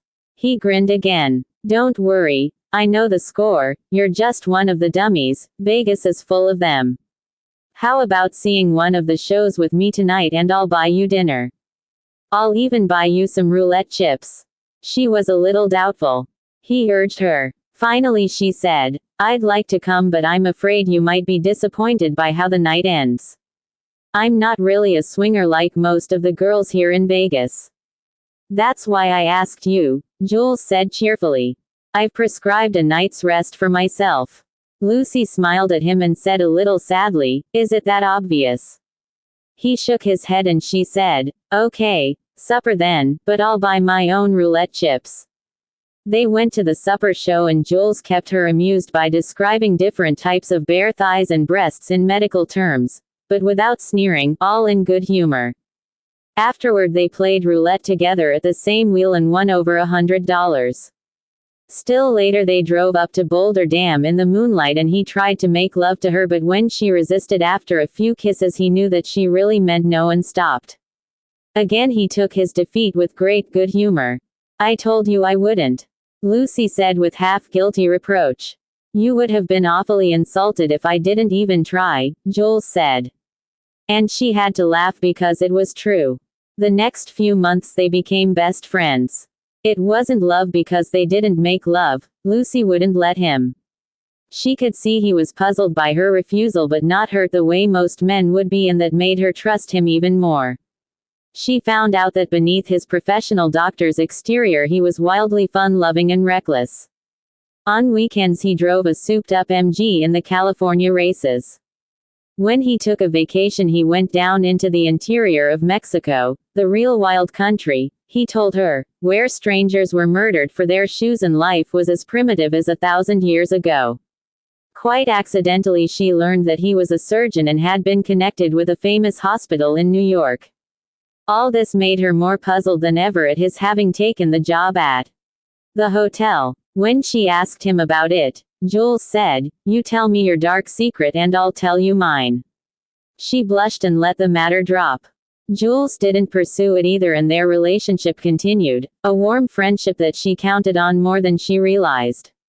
Now, sitting at the side of the pool with Jules, blonde head in her lap, she felt an overwhelming tenderness for him. Her loins ached and without realizing it her fingers sensuously stroked the skin of his neck. He seemed to be sleeping, not noticing, and she became excited just by the feel of him against her. Suddenly he raised his head from her lap and stood up.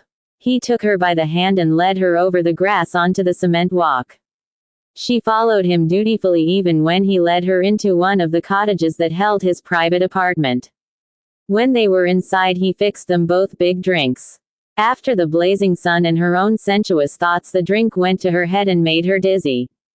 Then Jules had his arms around her, and their bodies, naked except for scanty bathing suits, were pressed against each other. Lucy was murmuring, "Don't," but there was no conviction in her voice, and Jules paid no attention to her. He quickly stripped her bathing bra off so that he could fondle her heavy breasts, kissed them, and then stripped off her bathing trunks, and as he did so kept kissing her body, her rounded belly and the insides of her thighs.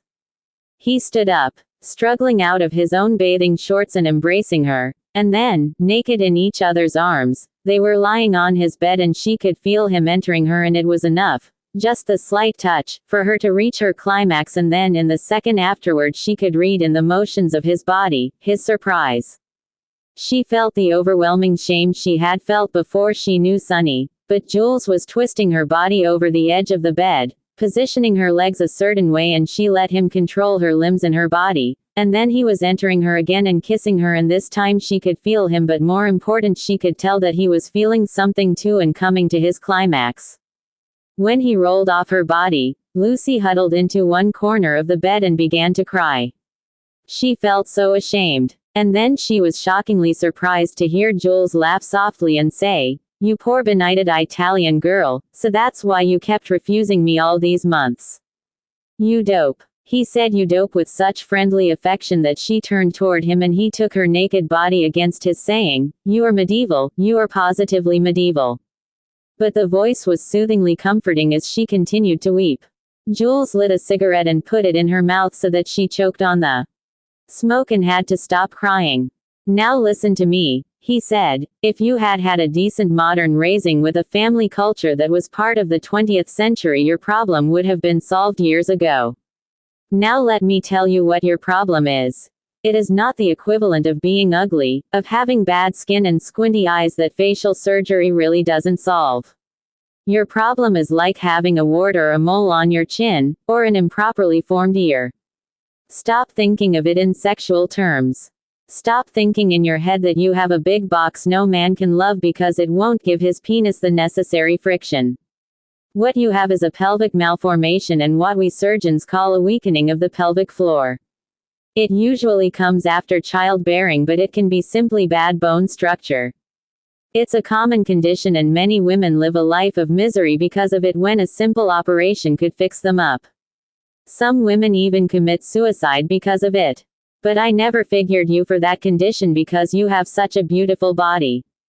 I thought it was psychological. Since I know your story, you told it to me often enough, you and Sonny. But let me give you a thorough physical examination and I can tell you just exactly how much work will have to be done. Now go in and take a shower." Lucy went in and took her shower. Patiently and over her protests, Jules made her lie on the bed, legs spread apart. He had an extra doctor's bag in his apartment and it was open. He also had a small glass-topped table by the bed which held some other instruments. He was all business now, examining her, sticking his fingers inside her and moving them around. She was beginning to feel humiliated when he kissed her on the navel and said, almost absent-mindedly, "First time I've enjoyed my work." Then he flipped her over and thrust a finger in her rectum, feeling around, but his other hand was stroking her neck affectionately. When he was finished, he turned her right side up again, kissed her tenderly on the mouth and said, "Baby, I'm going to build you a whole new thing down there, and then I'll try it out personally. It will be a medical first. I'll be able to write a paper on it for the official journals." Jules did everything with such good-humored affection, he so obviously cared for her, that Lucy got over her shame and embarrassment. He even had the medical textbook down off its shelf to show her a case like her own and the surgical procedure to correct it, from properly diagnosing and correcting the situation, and a lot of women from complaining about it. "Don't talk about it, please don't talk about it," Lucy said. He could see that she was still to some extent ashamed of her secret, embarrassed by her ugly defect. Though to his medically trained mind this seemed the height of silliness, he was sensitive enough to identify with her. It also put him on the right track to making her feel better.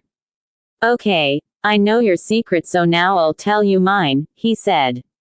You always ask me what I'm doing in this town, one of the youngest and most brilliant surgeons in the East.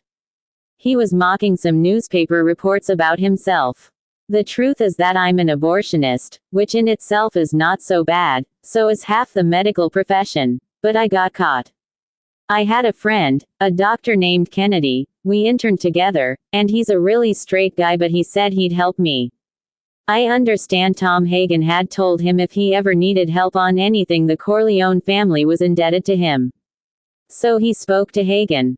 The next thing I know, the charges were dropped, but the Medical Association and the Eastern establishment had me blacklisted.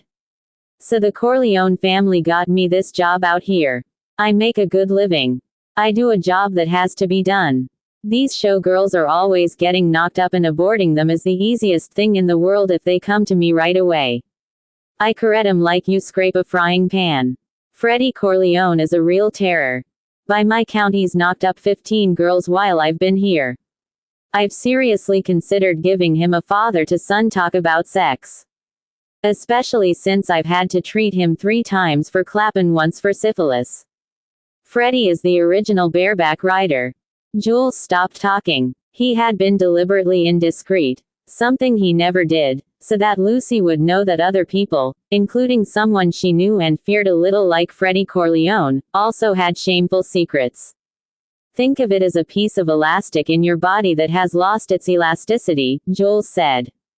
By cutting out a piece, you make it tighter, snappier. I'll think about it, Lucy said, but she was sure she was going to go through with it. She trusted Jules absolutely.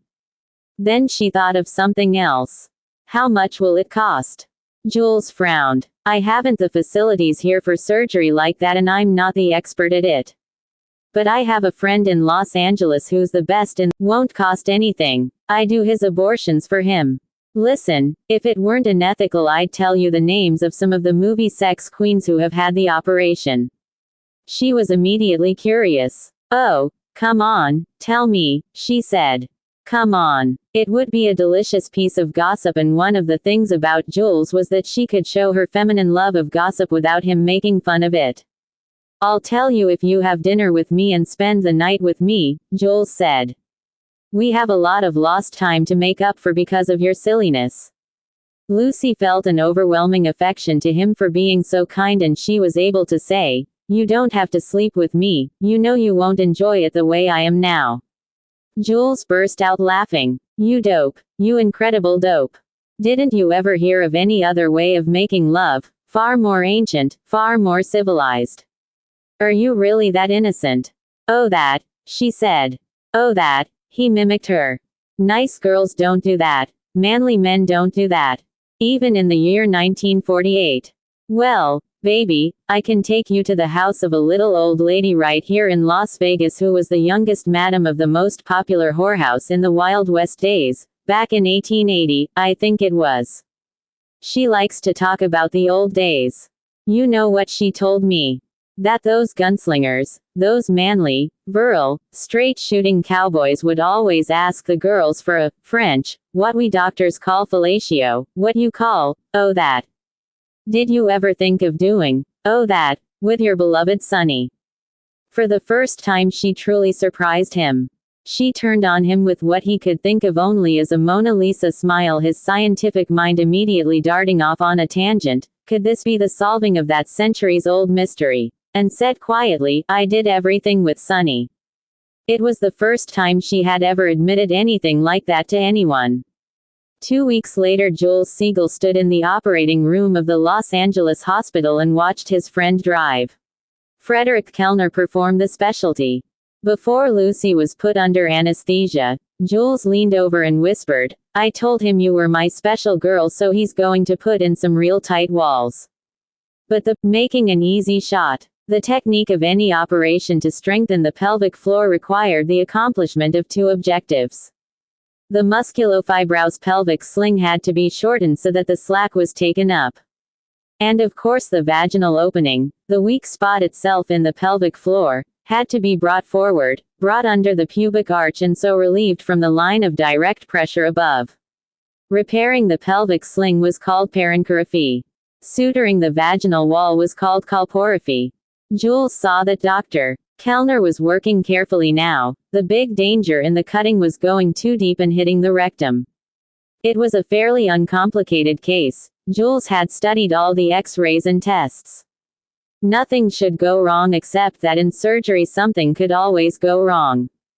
Kellner was working on the diaphragm sling. The T forceps held the vaginal flap, and exposing the ani muscle and the fascia which formed its sheath. Kellner's gauze-covered fingers were pushing aside loose connective tissue. Jules kept his eyes on the vaginal wall for the appearance of the veins, the telltale danger signal of injuring the rectum. But old Kellner knew his stuff. He was building a new snatch as easily as a carpenter nails together 2x4 studs. Kellner was trimming away the excess vaginal wall using the fastening down stitch to close the bite taken out of the tissue of the redundant angle, ensuring that no troublesome projections would form. Kellner was trying to insert 3 fingers into the narrowed opening of the lumen, then 2. He just managed to get 2 fingers in, probing deeply, and for a moment he looked up at Jules and his china blue eyes over the gauze mask twinkled as though asking if that was narrow enough. Then he was busy again with his sutures. It was all over. They wheeled Lucy out to the recovery room and Jules talked to Kellner. Kellner was cheerful, the best sign that everything had gone well. No complications at all, my boy, he told Jules. Nothing growing in there. Very simple case. She has wonderful body tone, unusual in these cases, and now she's in first-class shape for fun and games. I envy you, my boy. Of course you'll have to wait a little while, but then I guarantee you'll like my work. Jules laughed. You're a true Pygmalion, Doctor. Really, you were marvelous. Dr. Kellner grunted. That's all child's play, like your abortions. Always get in trouble. That will make us all square for this job today. Jules shook his hand. Thanks, Doctor. Come out yourself sometime and I'll see that you get all the courtesies of the house. Kellner gave him a wry smile. I gamble every day. I don't need your roulette wheels and crap tables. I knock heads with fate too often as it is. You're going to waste out there, Jules. Another couple of years and you can forget about serious surgery. You won't be up to it. He turned away. Jules knew it was not meant as a reproach but as a warning. Yet it took the heart out of him anyway. Since Lucy wouldn't be out of the recovery room for at least 12 hours, he went out on the town and got drunk. Part of getting drunk was his feeling of relief that everything had worked out so well with Lucy. The next morning when he went to the hospital to visit her, he was surprised to find 2 men at her bedside and flowers all over the room. Lucy was propped up on pillows, her face radiant. Jules was surprised because Lucy had broken with her family and had told him not to notify them unless something went wrong. Of course Freddie Corleone knew she was in the hospital for a minor operation that had been necessary so that they both could get time off, and Freddie had told Jules that the hotel would pick up all the bills for Lucy.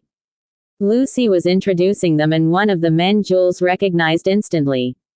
The famous Johnny Fontaine. The other was a big, muscular, snotty-looking Italian guy whose name was Nino Valenti.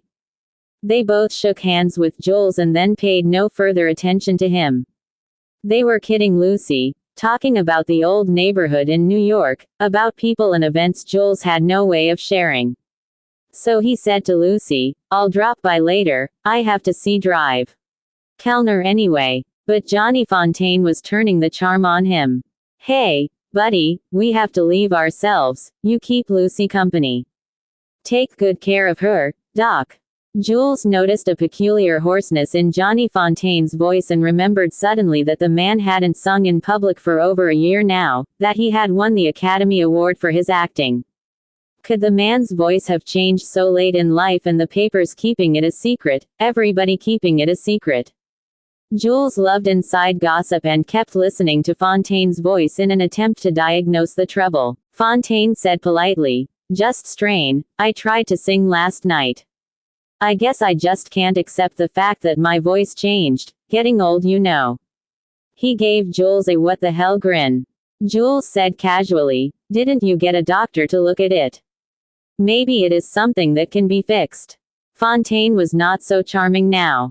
He gave Jules a long, cool look. That's the first thing I did nearly 2 years ago.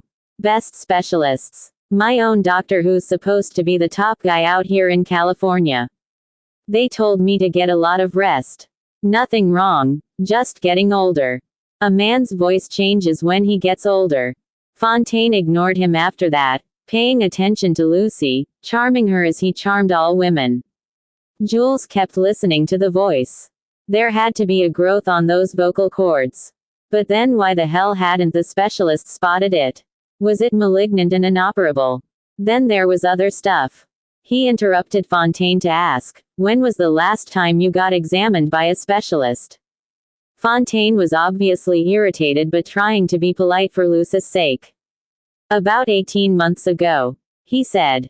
Does your own doctor take a look once in a while? Jules asked. Sure he does, Johnny Fontaine said irritably. He gives me a codeine spray and checks me out.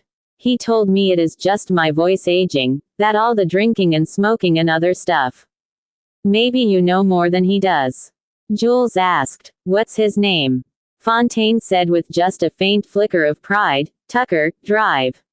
James Tucker. What do you think of him? The name was familiar, linked to famous movie stars, female, and to an expensive health farm. He's a sharp dresser, Jules said with a grin. Fontaine was angry now. You think you're a better doctor than he is. Jules laughed. Are you a better singer than Carmen Lombardo? He was surprised to see Nino Valenti break up in laughter, banging his head on his chair. The joke hadn't been that good. Then on the wings of those guffaws he caught the smell of bourbon and knew that even this early in the morning Mr.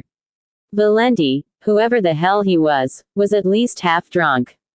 Fontaine was grinning at his friend. He looks like a bum but he's a brilliant surgeon, Lucy told them. If he says he's better than Drive Tucker, then he's better than Drive Tucker. You listen to him, Johnny. The nurse came in and told them they would have to leave. The resident was going to do some work on Lucy and needed privacy.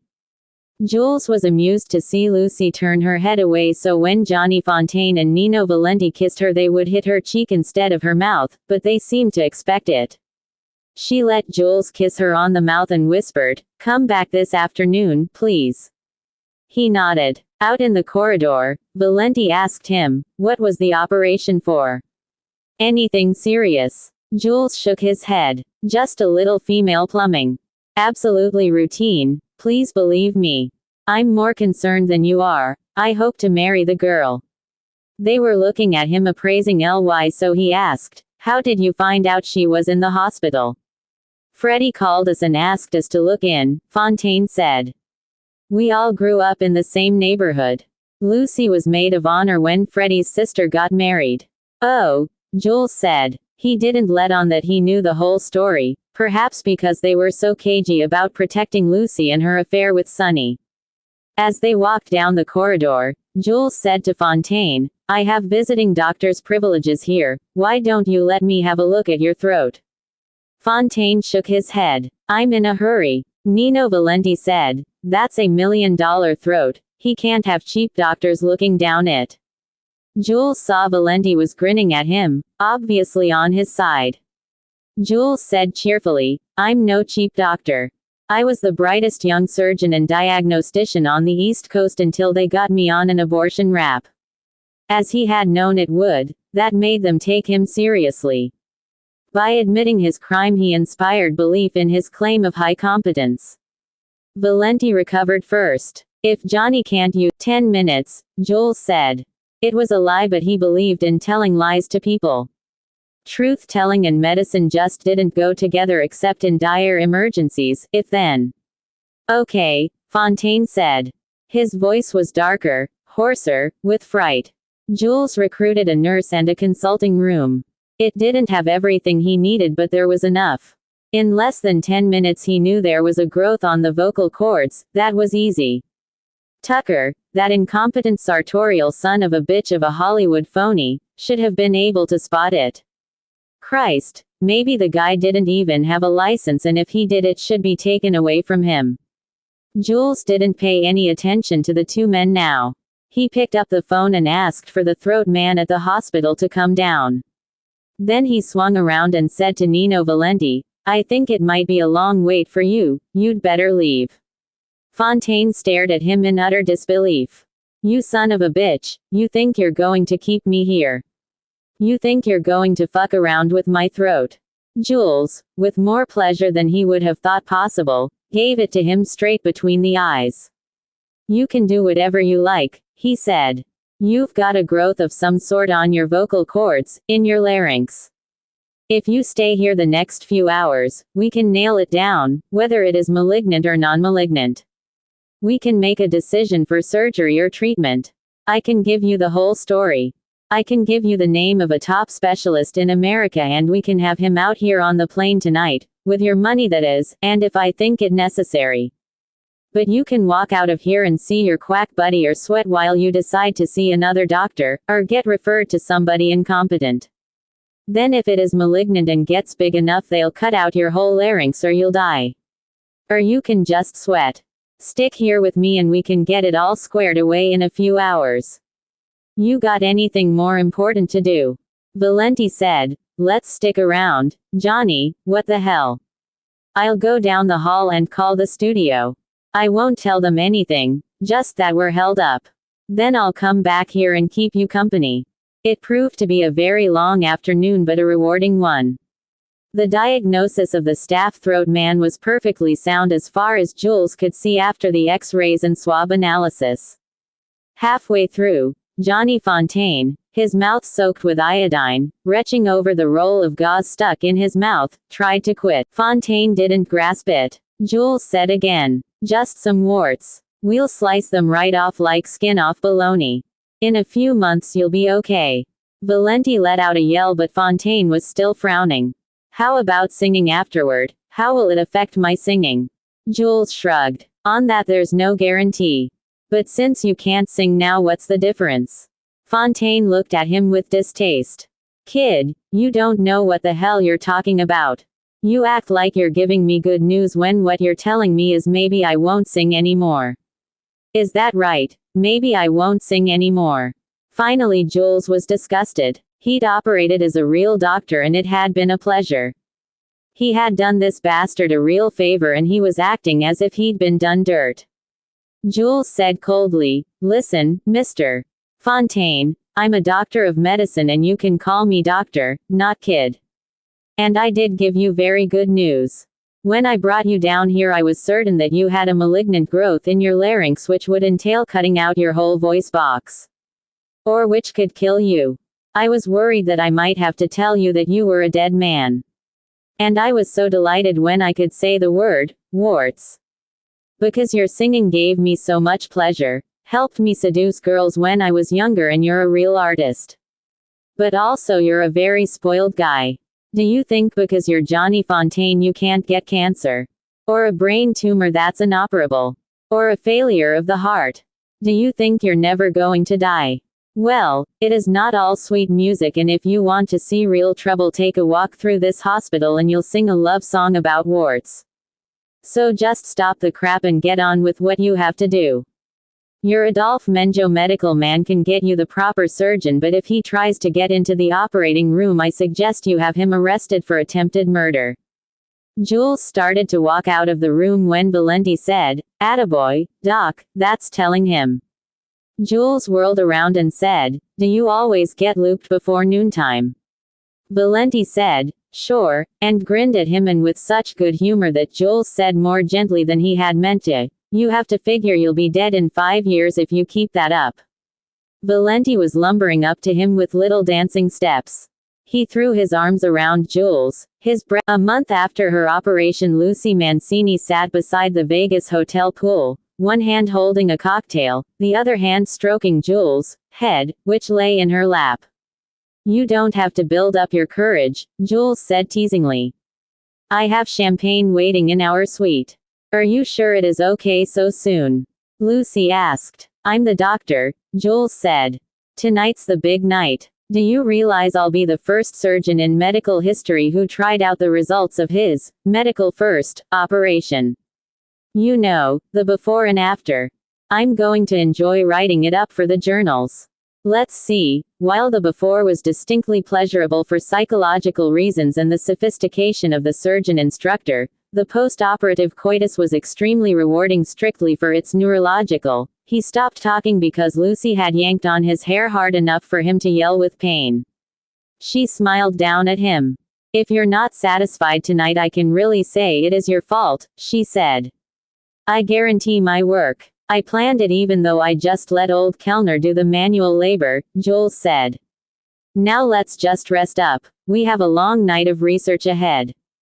When they went up to their suite, they were living together now. Lucy found a surprise waiting. A gourmet supper, and next to her champagne glass, a jeweler's box with a huge diamond engagement ring inside it. That shows you how much confidence I have in my work, Jules said. Now let's see you earn it. He was very tender, very gentle with her. She was a little scary at first, her flesh jumping away from his touch, but then, reassured, she felt her body building up to a passion she had never known, and when they were done the first time and Jules whispered, I do good work, she whispered. Book V, Chapter 23. After 5 months of exile in Sicily, Michael Corleone came finally to understand his father's character and his destiny. He came to understand men like Luca Brasi, the ruthless Caporegime Clemenza, his mother's resignation and acceptance of her role. For in Sicily he saw what they would have been if they had chosen not to struggle against their fate. He understood why the Don always said, a man has only one destiny. He came to understand the contempt for authority and legal government, the hatred for any man who broke omerta, the law of silence. Dressed in old clothes and a billed cap, Michael had been transported from the ship docked at Palermo to the interior of the Sicilian island, to the very heart of a province controlled by the mafia, where the local capo mafioso was greatly indebted to his father for some past service. The province held the town of Corleone, whose name the Don had taken when he emigrated to America so long ago. But there were no longer any of the Don's relatives alive. The women had died of old age. All the men had been killed in vendettas or had also emigrated, either to America, Brazil, or to some other province on the Italian mainland. He was to learn later that this small poverty-stricken town had the highest murder rate of any place in the world. Michael was installed as a guest in the home of a bachelor uncle of the capo mafioso. The uncle, in his 70s, was also the doctor for the district. The capo mafioso was a man in his late 50s named Don Tomasino, and he operated as the gabellotto for a huge estate belonging to one of Sicily's most noble families. The gabellotto, a sort of overseer to the estates of the rich, also guaranteed that the poor would not try to claim land not being cultivated, would not try to encroach in any way on the estate, by poaching or trying to farm it as squatters. In short, the gabellotto was a mafioso who for a certain sum of money protected the real estate of the rich from all claims made on it by the poor, legal or illegal. When any poor peasant tried to implement the law which permitted him to buy uncultivated land, the gabellotto frightened him off with threats of bodily harm or death. It was that simple. Don Tomasino also controlled the water rights in the area and vetoed the local building of any new dams by the Roman government. Such dams would ruin the lucrative business of selling water from the old-fashioned mafia chief and would have nothing to do with dope traffic or prostitution. In this, Don Tomasino was at odds with the new breed of mafia leaders springing up in big cities like Palermo, new men who, influenced by American gangsters deported to Italy, had no such scruples. The mafia chief was an extremely portly man, a man with a belly, literally as well as in the figurative sense that meant a man able to inspire fear in his fellow men. Under his protection, Michael had nothing to fear, yet it was considered necessary to keep the fugitive's identity a secret. And so Michael was restricted to the walled estate of Dr. Taza, the Don's uncle. Dr. Taza was tall for a Sicilian, almost 6 feet, and had ruddy cheeks and snow-white hair. Though in his 70s, he went every week to Palermo to pay his respects to the younger prostitutes of that city, the younger the better. Dr. Taza's other vice was reading. He read everything and talked about what he read to his fellow townsmen, patients who were illiterate peasants, the estate shepherds, and this gave him a local reputation for foolishness. What did books have to do with them? In the evening's drive, Taza, Don Tomasino and Michael sat in the huge garden populated with those marble statues that on this island seemed to grow out of the garden as magically as the black heady grapes. Dr. Taza loved to tell stories about the mafia and its exploits over the centuries, and in Michael Corleone he had a fascinated listener. There were times when even Don Tomasino would be carried away by the balmy air, the fruity, intoxicating wine, the elegant and quiet comfort of the garden, and tell a story from his own practical experience. The doctor was the legend, the Don the reality. In this antique garden, Michael Corleone learned about the roots from which his father grew. That the word mafia had originally meant place of refuge. Then it became the name for the secret organization that sprang up to fight against the rulers who had crushed the country and its people for centuries. Sicily was a land that had been more cruelly raped than any other in history. The Inquisition had tortured rich and poor alike. The landowning barons and the princes of the Catholic Church exercised absolute power over the shepherds and farmers.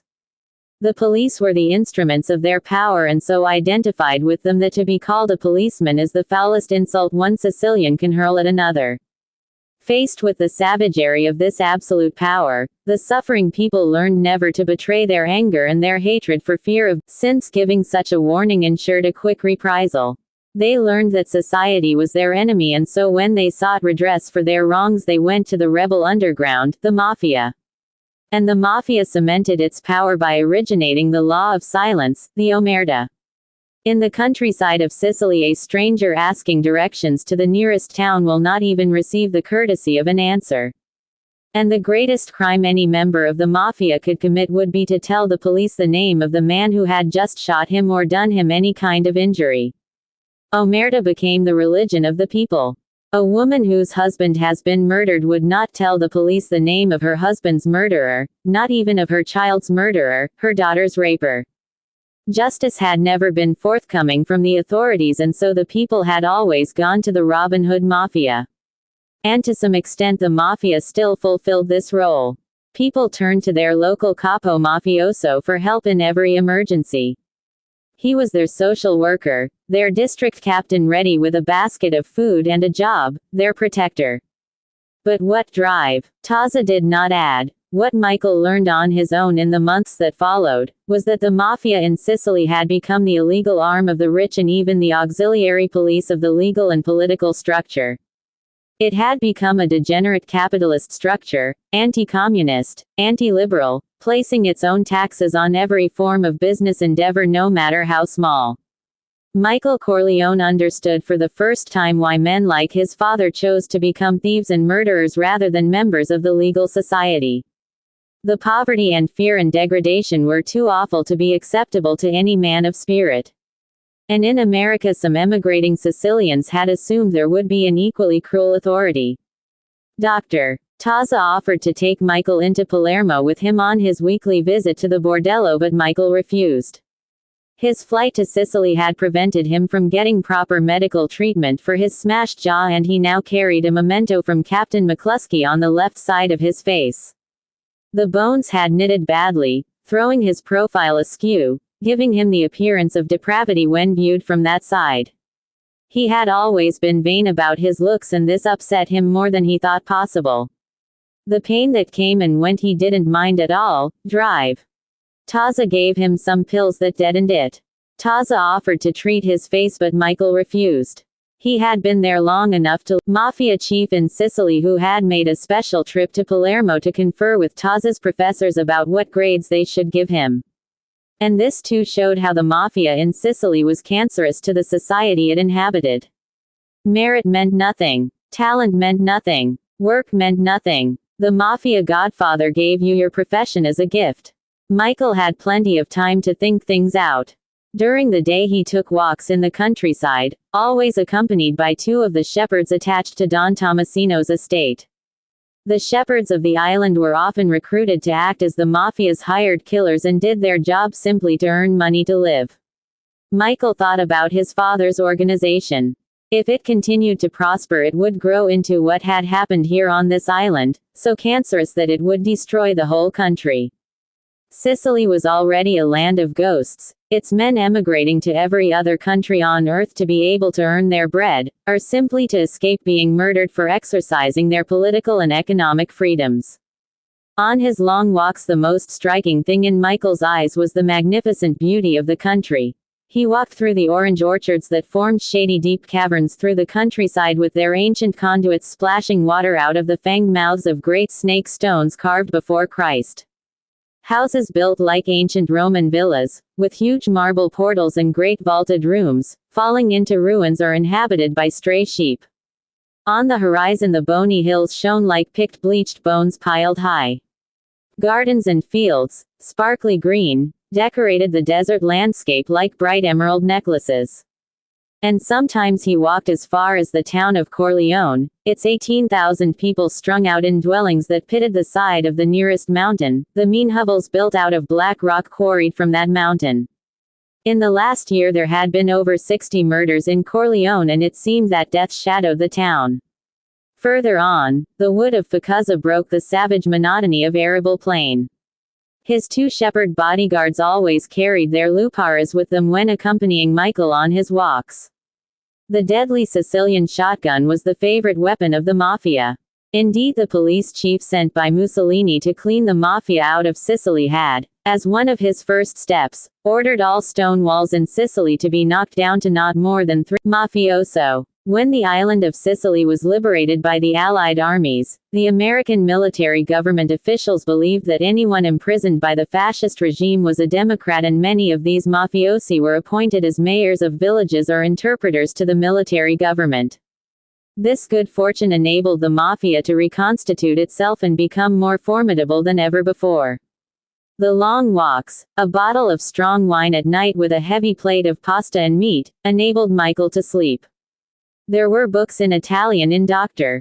Taz's library, and though Michael spoke dialect Italian and had taken some college courses in Italian, his reading of these books took a great deal of effort and time.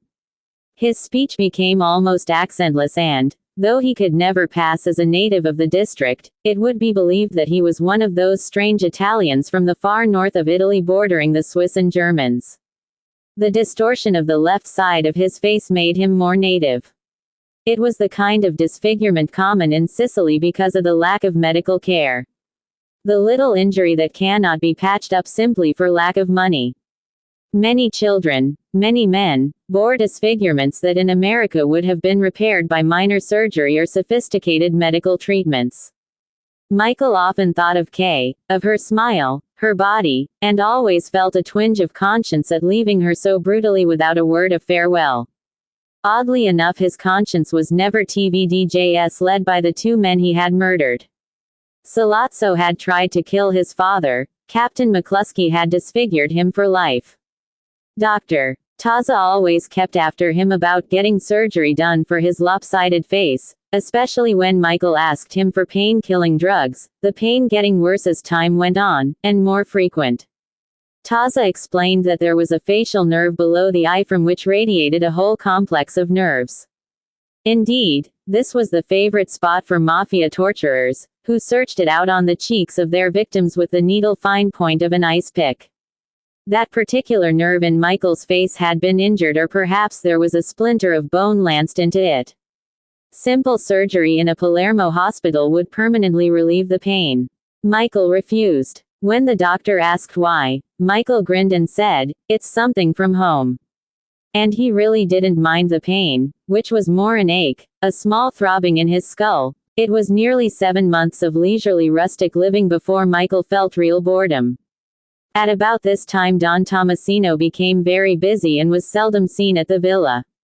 He was having his troubles with the new mafia springing up in Palermo, young men who were making a fortune out of the post-war construction boom in that city.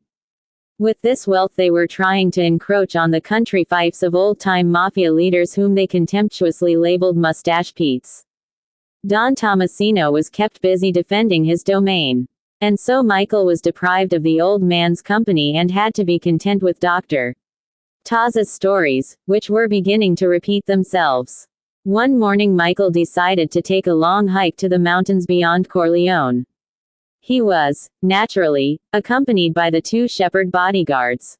This was not really a protection against enemies of the Corleone family. It was simply too dangerous for anyone not a native to go wandering about by himself. It was dangerous enough for a native. The region was loaded with bandits, with mafia partisans fighting against each other and endangering everybody else in the process. He might also be mistaken for a pagliaio thief. A pagliaio is a straw-thatched hut erected in the fields to house farming tools and to provide shelter for the agricultural laborers so that they will not have to carry them on the long walk from their homes in the village. In Sicily, the peasant does not live on the land he cultivates. It is too dangerous, and any arable land, if he owns it, is too precious. Rather, he lives in his village and at sunrise begins his voyage out to work in distant fields, a commuter on foot. A worker who arrived at his pagliaio and found it looted was an injured man indeed. The bread was taken out of his mouth for that day. The mafia, after the law proved helpless, took this interest of the peasant under its protection and solved the problem in typical fashion. It hunted down and slaughtered all pagliaio thieves. It was inevitable that some innocents suffered. It was possible that if Michael wandered past a pagliaio that had just been looted, he might be adjudged the criminal unless he had somebody to vouch for him. So on one sunny morning he started hiking across the fields followed by his two faithful shepherds. One of them was a plain simple fellow, almost moronic, silent as the dead and with a face as impassive as an Indian. He had the wiry small build of the typical Sicilian before they ran to the fat of middle age. His name was Calo. The Navy during the war and had just had time enough to get himself tattooed before his ship was sunk and he was captured by the British. But the tattoo made him a famous man in his village. Sicilians do not often let themselves be tattooed. They do not have the opportunity nor the inclination. The shepherd, Fabrizio, had done so primarily to cover a splotchy red birthmark on his belly. And yet the mafia market carts had gaily painted scenes on their sides, beautifully primitive paintings done with loving care. In any case, Fabrizio, back in his native village, was not too proud of that tattoo on his chest, though it showed a subject dear to the Sicilian honor, a husband stabbing a naked man and woman entwined together on the hairy floor of his belly. Fabrizio would joke with Michael and ask questions about America, for of course it was impossible to keep them in the dark about his true nationality. Still, they did not know exactly who he was except that he was in hiding and there could be no babbling about him. Fabrizio sometimes brought Michael a fresh cheese still sweating the milk that formed it. They walked along dusty country roads passing donkeys pulling gaily painted carts. The land was filled with pink flowers, orange orchards, groves of almond and olive trees, all blooming. That had been one of the surprises. Michael had expected a barren land because of the legendary poverty of Sicilians. And yet he had found it a land of gushing plenty, carpeted with flowers scented by lemon blossoms. It was so beautiful that he wondered how its people could bear to leave it. How terrible man had been to his fellow man could be measured by the great exodus from what seemed to be a Garden of Eden. He had planned to walk to the coastal village of Mazzara, and then take a bus back to Corleone in the evening, and so tire himself out and be able to sleep. The two shepherds wore rucksacks filled with bread and cheese they could eat on the way. They carried their luparas quite openly as if out for a day's hunting. It was a most beautiful morning. Michael felt as he had felt when as a child he had gone out early on a summer day to play ball. Then each day had been freshly washed, freshly painted. And so it was now. Sicily was carpeted in gaudy flowers, the scent of orange and lemon blossoms so heavy that even with his facial injury which pressed on the sinuses, he could smell it. The smashing on the left side of his face had completely healed, but the bone had formed improperly and the pressure on his sinuses made his left eye hurt. It also made his nose run continually. He filled up habit that had disgusted him when he was a boy and had seen old Italians, disdaining handkerchiefs as English foppery, blow out their noses in the asphalt gutters. His face too felt heavy. Doctor, Taza had told him that this was due to the pressure on his sinuses caused by the badly healed fracture. Dr. Taza called it an eggshell fracture of the zygoma. That if it had been treated before the bones knitted, it could have been easily remedied by a minor surgical procedure using an instrument like a spoon to push out the bone to its proper shape. Now, however, said the doctor, he would have to check into a Palermo hospital and undergo a major procedure called maxillofacial surgery where the bone would be broken again.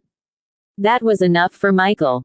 He refused. And yet more than the pain, more than the nose dripping, he was bothered by the feeling of heaviness in his face. He never reached the coast that day.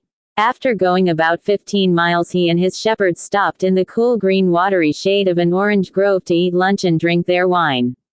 Fabrizio was chattering about how he would someday get to America. After drinking and eating they lolled in the shade and Fabrizio unbuttoned his shirt and contracted his stomach muscles to make the tattoo come alive. The naked couple on his chest writhed in a lover's agony and the dagger thrust by the husband quivered in their transfixed flesh. It amused them. It was while this was going on that Michael was hit with what the Sicilians call the thunderbolt. Beyond the orange grove lay the green ribboned fields of a baronial estate. Down the road from the grove was a villa so Roman it looked as if it had been dug up from the ruins of Pompeii. It was a little palace with a huge marble portico and fluted Grecian columns, and through those columns came a bevy of village girls flanked by two stout matrons clad in black. They were from the village and had obviously fulfilled their ancient duty to the local baron by cleaning his villa and otherwise preparing it for his winter sojourn. Now they were going into the fields to pick the flowers with which they would fill the rooms. They were gathering the pink sula, purple wisteria, mixing them with orange and lemon blossoms. The girls, not seeing the men resting in the orange grove, came closer and closer. They were dressed in cheap gaily printed frocks that clung to their bodies. The grapes in her left hand and with her right hand was picking grapes off the cluster and throwing them at her pursuers. She had a crown of ringleted hair as purple-black as the grapes and her body seemed to be bursting out of its skin. Just short of the grove she poised, startled, her eyes having caught the alien color of the men's shirts. She stood there up on her toes poised like a deer to run. She was very close now, close enough for the men to see every feature of her face. She was all ovals, oval-shaped eyes, the bones of her face, the contour of her brow. Her skin was an exquisite dark creaminess and her eyes, enormous, dark violet or brown but dark with long heavy lashes shadowed her lovely face. Her mouth was rich without being gross, sweet without being weak and dyed dark red with the juice of the grapes. She was so incredibly lovely that Fabrizio murmured, "Jesus Christ, take my soul, I'm dying," as a joke, but the words came out a little too hoarsely. As if she had heard him, the girl came down off her toes and whirled away from them and fled back to her pursuers. Her haunches moved like an animal's beneath the tight print of her dress, as pagan and as innocently lustful. When she reached her friends she whirled around again and her face was like a dark hollow against the field of bright flowers. She extended an arm, the handful of grapes pointed toward the grove. The girls fled laughing, with the black-clad, stout matrons scolding them on. As for Michael Corleone, he found himself standing, his heart pounding in his chest. He felt a little dizzy. The blood was surging through his body, through all its extremities and pounding against the tips of his fingers, the tips of his toes. All the perfumes of the island came rushing in on the wind, orange, lemon blossoms, grapes, flowers. It seemed as if his body had sprung away from him out of himself. And then he heard the two shepherds laughing. "You got hit by the thunderbolt, Fabrizio said, clapping him on the shoulder. Even Kalo became friendly, patting him on the arm and saying, "Easy, man, easy," but with affection.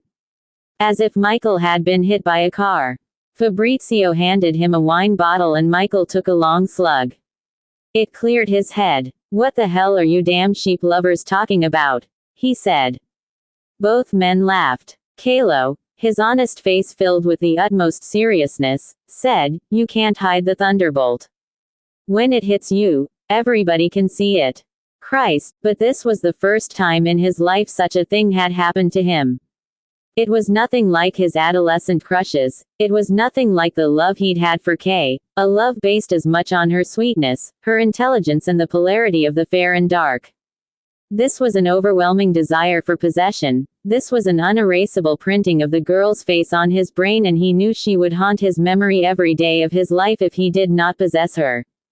His life had become simplified, focused on one point. Everything else was unworthy of even a moment's attention. During his exile he had always thought of Kay, though he felt they could never again be lovers or even friends. He was, after all was said, a murderer, a mafioso who had made his bones. But now Kay was wiped completely out of his consciousness. Fabrizio said briskly, "I'll go to the village, we'll find out about her. Who knows, she may be more available than we think. There's only one cure for the thunderbolt, Kalo." The other shepherd nodded his head gravely. Michael didn't say anything. He followed the two shepherds as they started down the road to the nearby village into which the flock of girls had disappeared. The village was grouped around the usual central square with its fountain. But it was on a main route, so there were some stores, wine shops and one little cafe with 3 tables out on a small terrace. The shepherds sat at one of the tables and Michael joined them. There was no sign of the girls, not a trace. The village seemed deserted except for small boys and a meandering donkey. The proprietor of the cafe came to serve them. He was a short, burly man, almost dwarfish, but he greeted them cheerfully and set a dish of chickpeas at their table. "You're strangers here," he said, "so let me advise you. Try my wine. The grapes come from my own farm and it is made by my sons themselves. They mix it with oranges and lemons. It's the best wine in Italy." They let him bring the wine in a jug and it was even better than he claimed, dark purple and as powerful as a brandy. Fabrizio said to the cafe proprietor, "You know all the girls here?" Michael asked the man, "Do you know a girl with her hair all curly? Very creamy skin, very big eyes, very dark eyes. Do you know a girl like that in the village?" The cafe owner said curtly, "Number. I don't know any girl like that." He vanished from the terrace into his cafe. The 3 men drank their wine slowly, finished off the jug and called for more. The owner did not reappear. Fabrizio went into the cafe after him. When Fabrizio came out he grimaced and said to Michael, "Just as I thought, it is his daughter we were talking about and now he's in the back boiling up his blood to do us a mischief. I think we'd better start walking toward Corleone." Despite his months on the island, Michael still could not get used to the Sicilian touchiness on matters of sex, and this was extreme even for a Sicilian. But the 2 shepherds seemed to take it as a matter of course. They were waiting for him to leave. Fabrizio said, "The old bastard mentioned he has 2 sons, big tough lads that he has only to whistle up. Let's get going." Michael gave him a cold stare. Up to now he had been a quiet, gentle young man, a typical American, except that since he was hiding in Sicily he must have done something manly. This was the first time the shepherds had seen the Corleone stare. Don Tomasino, knowing Michael's true identity and deed, had always been wary of him, treating him as a fellow man of respect. But these unsophisticated sheepherders had come to their own opinion of Michael, and not a wise one. The cold look, Michael's rigid white face, his anger that came off him like cold smoke off ice, sobered their laughter and snuffed out their familiar friendliness. When he saw he had their proper, respectful attention, Michael said to them, "Get that man out here to me." They didn't hesitate. They shouldered their luparas and went into the dark coolness of the cafe. A few seconds later they reappeared with the cafe owner between them. The stubby man looked in no way frightened, but his anger had a certain wariness about it. Michael leaned back in his chair and studied the man for a moment. Then he said very quietly, "I understand I've offended you by talking about your daughter. I offer you my apologies. I'm a stranger in this country, I don't know the customs that well. Let me say this. I meant no disrespect to you or her." The shepherd bodyguards were impressed. Michael's voice had more wary still, knowing he was not dealing with some farm boy. Who are you and what do you want from my daughter? Without even hesitating, Michael said, I am an American hiding in Sicily, from the police of my country. My name is Michael. You can inform the police and make your fortune, but then your daughter would lose a father rather than gain a husband. In any case, I want to meet your daughter. With your permission and under the supervision of your family. With all decorum. With all respect. I'm an honorable man and I don't think of dishonoring your daughter. I want to meet her, talk to her, and then if it hits us both right, we'll marry. If not, you'll never see me again. She may find me unsympathetic after all, and no man can remedy that. But when the proper time comes, I'll tell you everything about me that a wife's father should know. All three men were looking at him with amazement. Fabrizio whispered in awe, it's the real Thunderbolt. The cafe owner, for the first time, didn't look so confident, or contemptuous. His anger was not so sure. Finally he asked, are you a friend of the friends? Since the word mafia could never be uttered aloud by the ordinary Sicilian, this was as close as the cafe owner could come to asking if Michael was a member of the mafia. It was the usual way of asking if someone belonged, but it was ordinarily not addressed to the person directly concerned. No, Michael said. I'm a stranger in this country. The cafe owner gave him another look, the smashed left side of his face, the long legs rare in Sicily. He took a look at the two shepherds carrying their luparas quite openly without fear and remembered how they had come into his cafe and told him their padrone wanted to talk to him. The cafe owner had snarled that he wanted the son of a bitch out of his terrace, and one of the shepherds had said, take my word, it is best you go out and speak to him yourself. And something had made him come out. Now something made him realize that it would be best to show this stranger some courtesy. He said grudgingly, come Sunday afternoon. My name is Vitelli and my house is up there on the hill, above the village. But come here to the cafe and I'll take you up. Fabrizio started to say something, but Michael gave him one look and the shepherd's tongue froze in his mouth. This was not lost on Vitelli. So when Michael stood up and stretched out his hand, the cafe owner took it and smiled. He would make some inquiries, and if the answers were not without his contacts among the friends of the friends. But something told him this was one of those wild strokes of good fortune that Sicilians always believed in. Something told him that his daughter's beauty would make her fortune and her family secure. And it was just as well. Some of the local youths were already beginning to buzz around, and this stranger with his broken face could do the necessary job of scaring them off. Vitelli, to show his goodwill, sent the strangers off with a bottle of his best and coldest wine. He noticed that one of the shepherds paid the bill. This impressed him even more, made it clear that Michael was the superior of the two men who accompanied him. Michael was no longer interested in his hike. They found a garage and hired a car and driver to take them back to Corleone, and some time before supper, drive. Taza must have been informed by the shepherds of what had happened. That evening, sitting in the garden, drive. Taza said to Don Tomasino, our friend got hit by the thunderbolt today. Don Tomasino did not seem surprised. He grunted. I wish some of those young fellows in Palermo would get a thunderbolt, maybe I could get some peace. He was talking about the new style mafia chiefs rising in the big cities of Palermo and challenging the power of old regime stalwarts like himself. Michael said to Tomasino, I want you to tell those two sheep herders to leave me alone Sunday. I'm going to go to this girl's family for dinner and I don't want them hanging around. Don Tomasino shook his head. I'm responsible to your father for you, don't ask me that. Another thing, I hear you've even talked marriage. I can't allow that until I've sent somebody to speak to your father. Michael Corleone was very careful, this was after all a man of respect. Don Tomasino, you know my father. He's a man who goes deaf when somebody says the word no to him. And he doesn't get his hearing back until they answer him with a yes.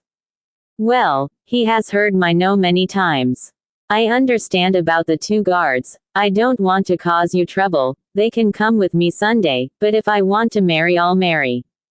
Surely if I don't permit my own father to interfere with my personal life, it would be an insult to him to allow you to do so.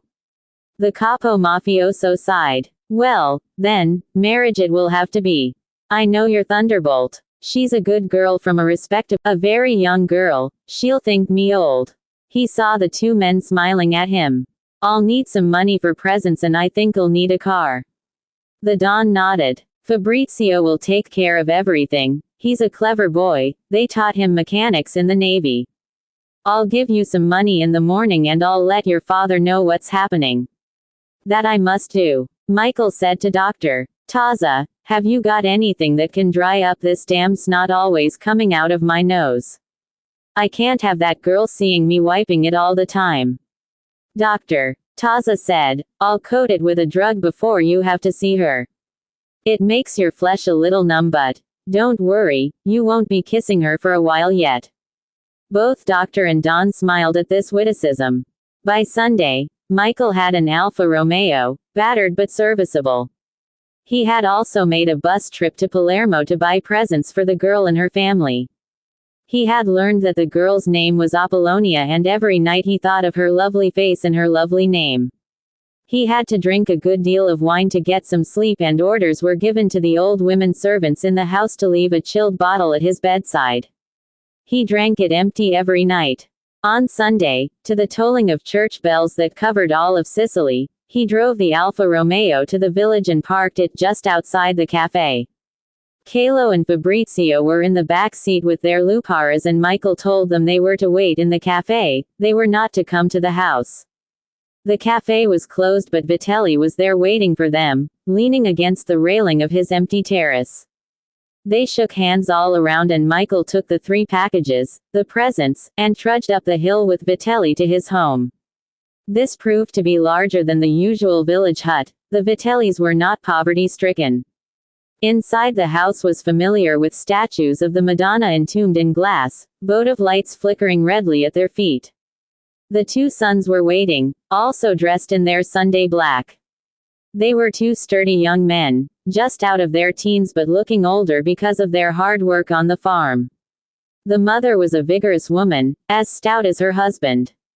There was no sign of the girl.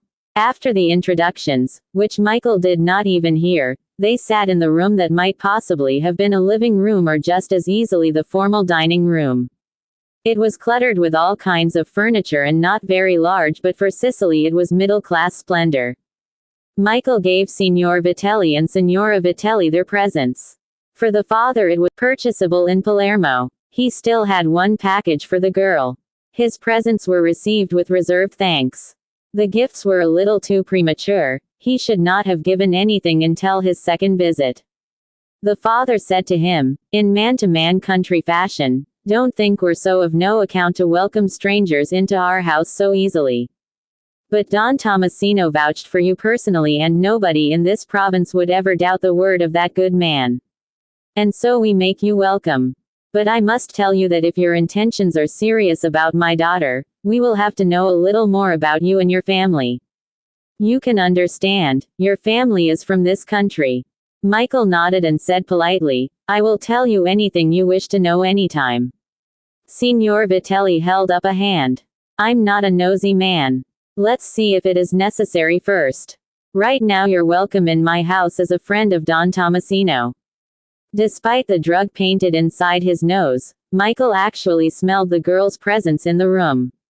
He turned and she was standing in the arched doorway that led to the back of the house. The smell was of fresh flowers and lemon blossoms, but she wore nothing in her hair of jet black curls, nothing on her plain severe black dress, obviously her Sunday best.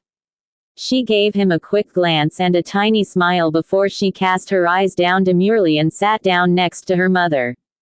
Again Michael felt that shortness of breath, that flooding through his body of something that was not so much desire as an insane possessiveness.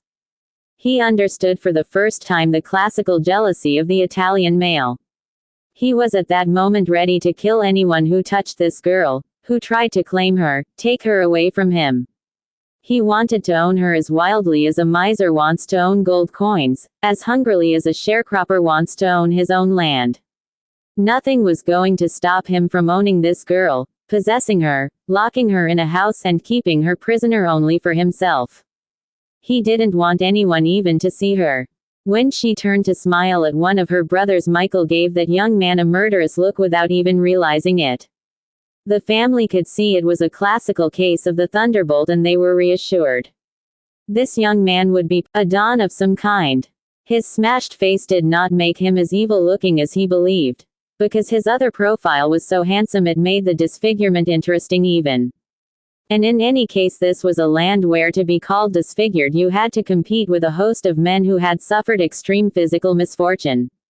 Michael looked directly at the girl, the lovely ovals of her face.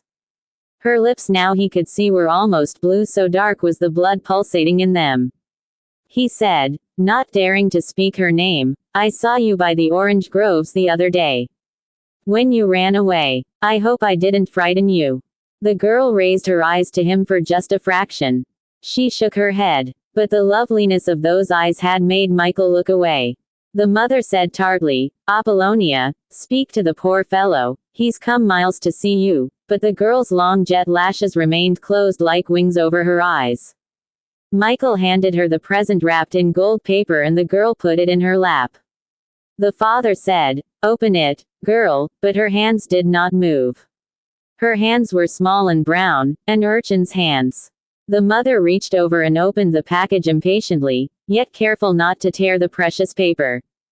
The red velvet jeweler's box gave her pause. She had never held such a thing in her hands and didn't know how to spring its catch. But she got it open on pure instinct and then took out the present. It was a heavy gold chain to be worn as a necklace, and it awed them not only because of its obvious value but because a gift of gold in this society was also a statement of the most serious intentions. It was no less than a proposal of matrimony, or rather the signal that there was the intention to propose matrimony. They could no longer doubt the seriousness of this stranger.